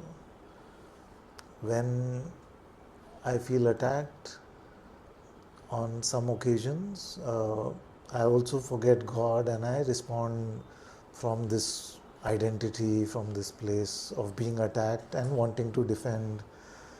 And it honestly doesn't stay, many times it doesn't stay as wanting to just defend, it then wants to win. So it is still here as well. It is reducing over the years. It has reduced a fair amount. I don't want to say it has reduced a lot because then I will become proud about that. I feel there's a long way to go even here. What has helped me is to remain with His presence as much as possible in the periods of non attack. So, as much as possible, as I remain in His presence, then when the many times the attack comes, it doesn't feel like an attack. Also, you just smile through it all. You allow God to move the way that He wants. Uh, but it's a work in progress. And one of the things that may trap us is this idea that we must be through it by now. This should have gone by now. You see? But these are very, very strong conditions, and we must not presume that they will go on our timeline. So they do this process of humbling us. Anytime I feel like I'm over something, it starts to show up when I see that I'm not over something, and it keeps me humble. It keeps me surrendered at His feet. So as I hear you, I'm also hearing the humility in your voice, and stay with this humility and offer yourself fully surrender to God with every condition, with every defensiveness, with every reactiveness that afflicts you. Offer yourself fully without any shame, without any hiding. Offer fully to God and ask for His blessings to heal us, to heal yourself, and to heal all of us. And by His grace, it goes slowly, slowly. All these deep rooted conditions, they leave us. But we must not get this idea that I should have been 100% free from this by now. You see, because we can become proud about that, and just accept that this is the condition which is still left there. Trust that God has left it there for some reason. He knows best why He has left it there in us. And whenever this personhood comes in this reactive way, defensive way, then offer that person to God. Offer fully that, please Lord, help me with this. I know it blocks me from your love, from your light, and I don't want this in my life anymore. And if it is your will, then may I be freed from this affliction.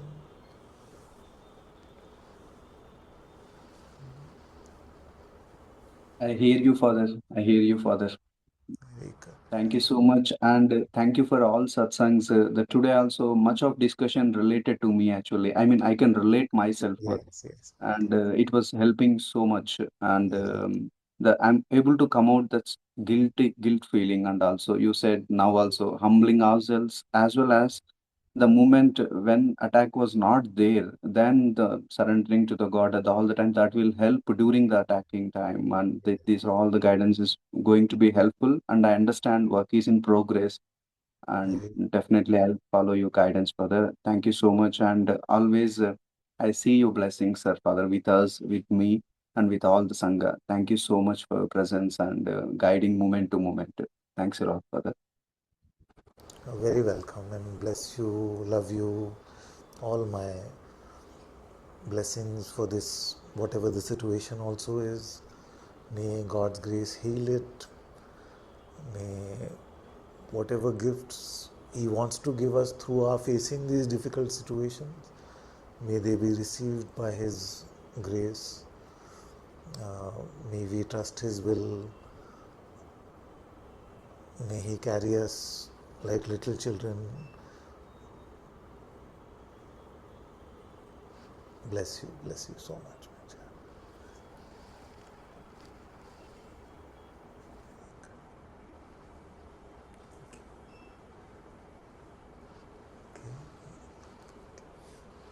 Let's go to Helena.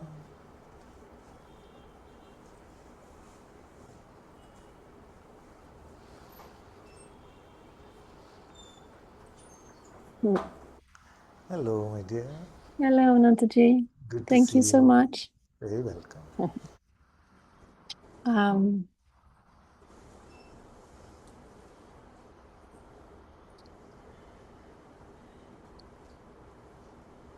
I was writing during your previous talks because they also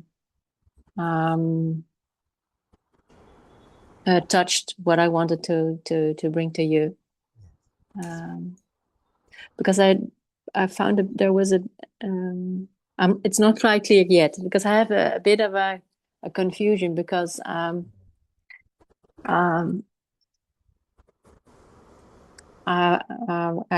went to Sahaja last guest day, and I had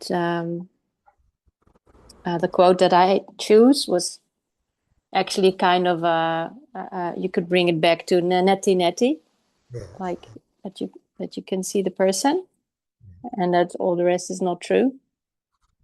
But coming home, You had a said lot we of can see physical pain.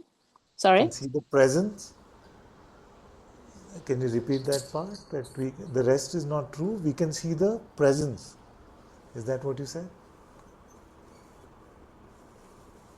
In No, the you can neti-neti. see Yeah. from the presence that you can From the see. yes. But you can see that the thoughts are not true and Thoughts are so not on. true. The whole Yes. Yes.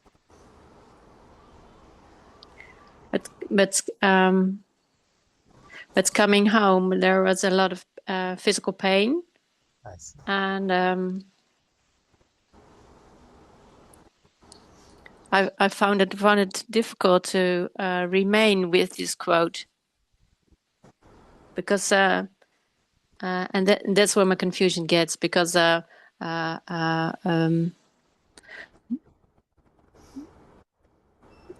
certain emotions and patterns and so on,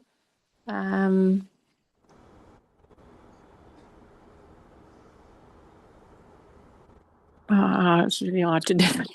They kind of block. All right, take your time. Because the neti-neti, you see, no, I didn't say the person, I mean the person. You can see the person. When you do neti-neti, you can see the person. And repeating for myself that this person is not true. So all the emotions and thoughts and whatever that is connected to it is not true. And not to get too technical, because I know it's not the crux of your question, but when you say we can see the person, do you mean perceive the body, or how do you mean see? I think like being aware that it's not you, that it's not me. Yeah. But the person does not become an object of perception in that way. No, because then I can see that the person is like build it's not existing by itself, but it's Yes. built Yeah. up by all kinds of Exactly. things. Exactly. So what then confused me then is when I coming home, Yes. see, and then having this physical pain and being angry with God that I have this pain that I don't understand, because I thought I was doing very well, very good. And all emotional patterns that I also became aware of. I actually already knew them, but they became more clear, that how they block me to stay with God. But then when you go to neti-neti, then you see who is the one that is trying to stay with God. And that's where I can get confused. Because then there is this tendency that I want to solve these emotional patterns that block me from staying with God. And then it looks like there are two different ways, like whether you're staying neti-neti and seeing that this person is not true, or when you choose to solve all the emotional blockages. And I cannot see how they can be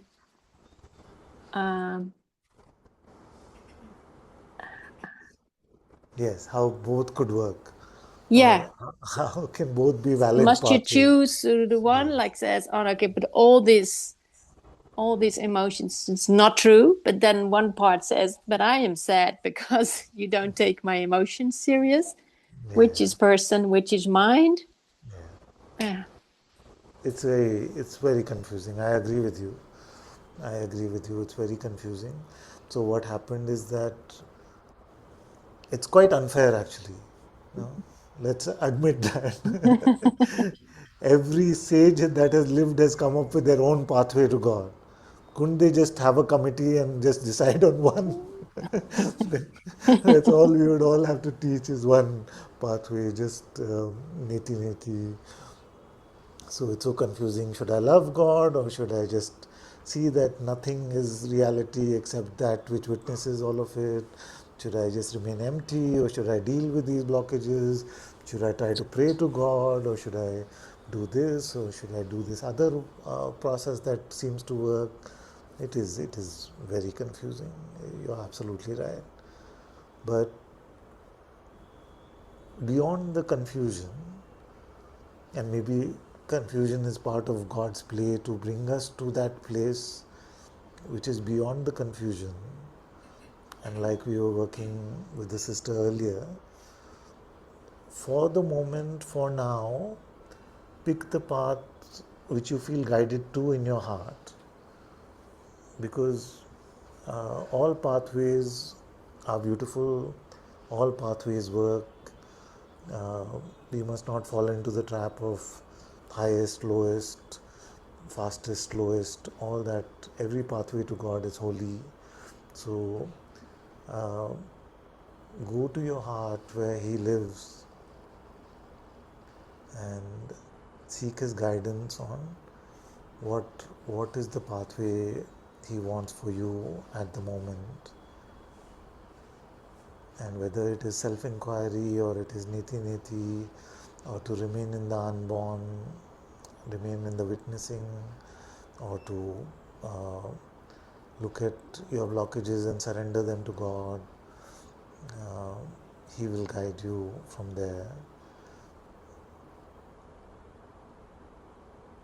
And if it doesn't feel like you receive guidance from there, then just do what you like doing the most with the pure intention of finding the truth about who you are, or the pure intention of loving and serving God, whichever resonates with you, and you will not be taken on the wrong track.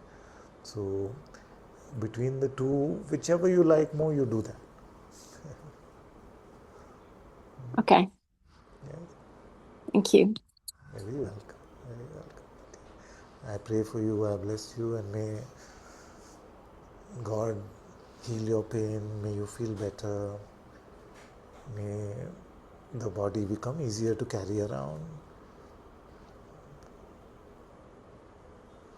All my blessings are with you. Thank you so much, Anantaji. Thank you. Thank you. Okay, let's go to Satyam.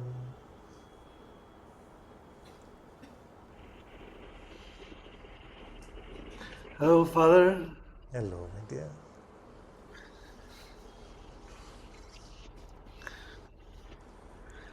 Father, today this conversation is a gospel in my heart. All I hear is that God is here. This Yeah. is such a And thank you. Thank you. I noticed that the resistance to the word is gone. So thank you for that. I'm very happy to hear. Very good. Very good. yeah, God is here. Very good. Very Yeah, good. yeah, and it also feels like there was no time when He was not here. Yeah. It's always been Yeah. here. Yeah. It was the, if you want to call it, person or the mind or the patterns or trauma or whatever that covered it. But this is our. Maybe it's a blasphemy to say this is who we are, but I'm saying that. Anything from love is not a blasphemy.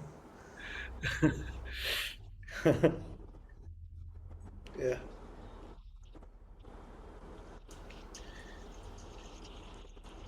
But this, it can't be understood, Father.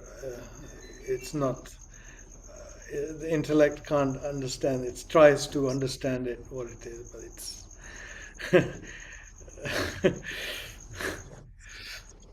Father, I think your battery is going.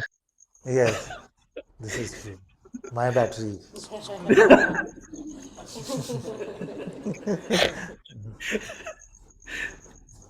Is it still, the battery is still there, Father? The battery is going for both things, so the device as well and this device as well. But I'm happy to hear as long as it lasts. I'm happy to. Okay. Yeah. I just remember I was standing before Mujiji's in the Sahaja in the mic, and I was saying, trying to figure out, and then he gave me the example of Cinderella meeting the beloved, and then he said, "Leave the sisters alone." Yes. And he was making fun on the before all the people, leave the sister, and then he said, "All right, get out." So yeah, yeah. Father, I have a small words from Master Eckhart. Can I share with you? Please do. I love Master Eka. I, I, I almost will cry. I don't know, but this is it has been on the phone. It's a medieval Christian mystic, Master Eckhart. Yes.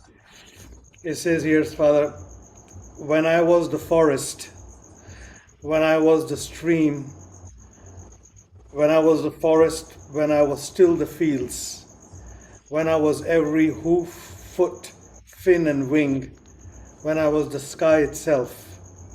No one ever asked me, did I have a purpose? Yes. No one ever wondered, was there anything I might need? For there was nothing I could not love. Yes. It was when I left all we once were that the agony began, the fear and questions came.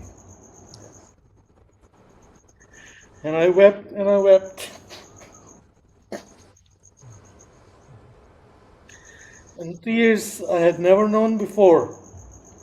So I returned to the river, I returned to the mountains. I asked for their hand in marriage again. I begged to wed every object and creature. And when they accepted, God was ever present in my arms. And He did not say, where have you been?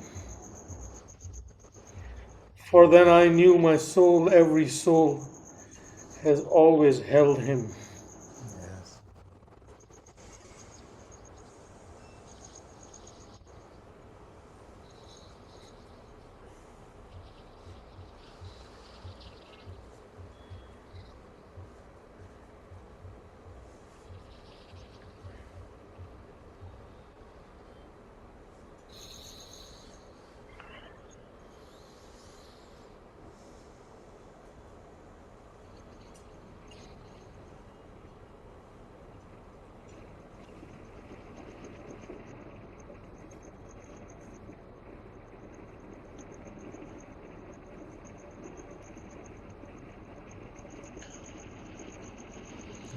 Very beautiful. Thank you for sharing that.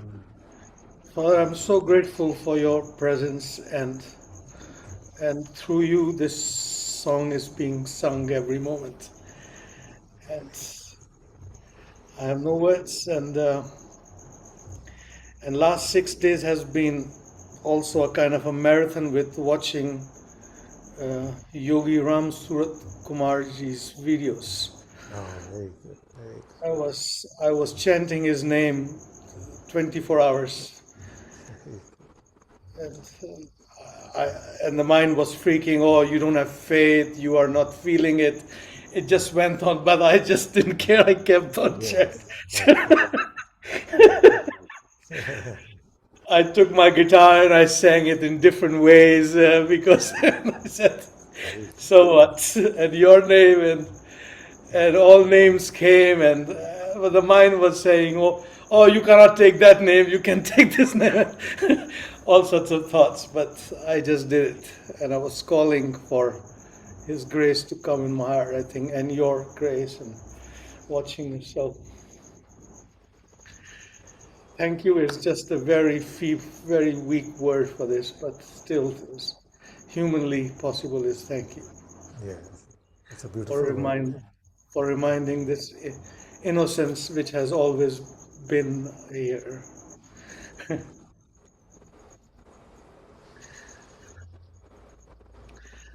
And thank you to everyone who comes here, who shares their heart with you.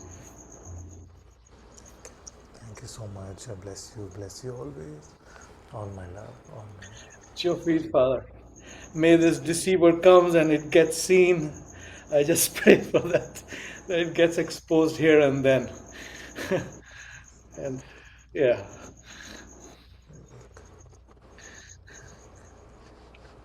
Bless.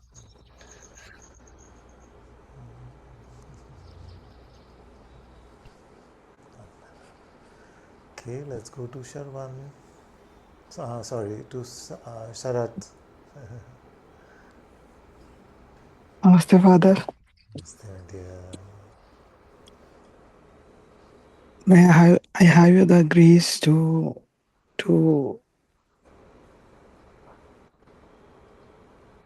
leave everything at your feet, and it's all happening by your grace. May I have the courage to be at your feet, because the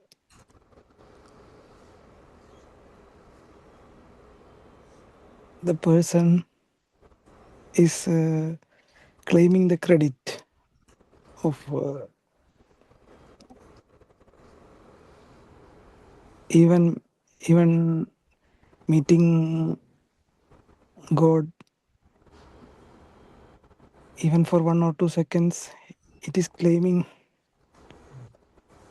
that identity is still coming back. Yes. Thank you, Father. I bless you with all my heart, all my life.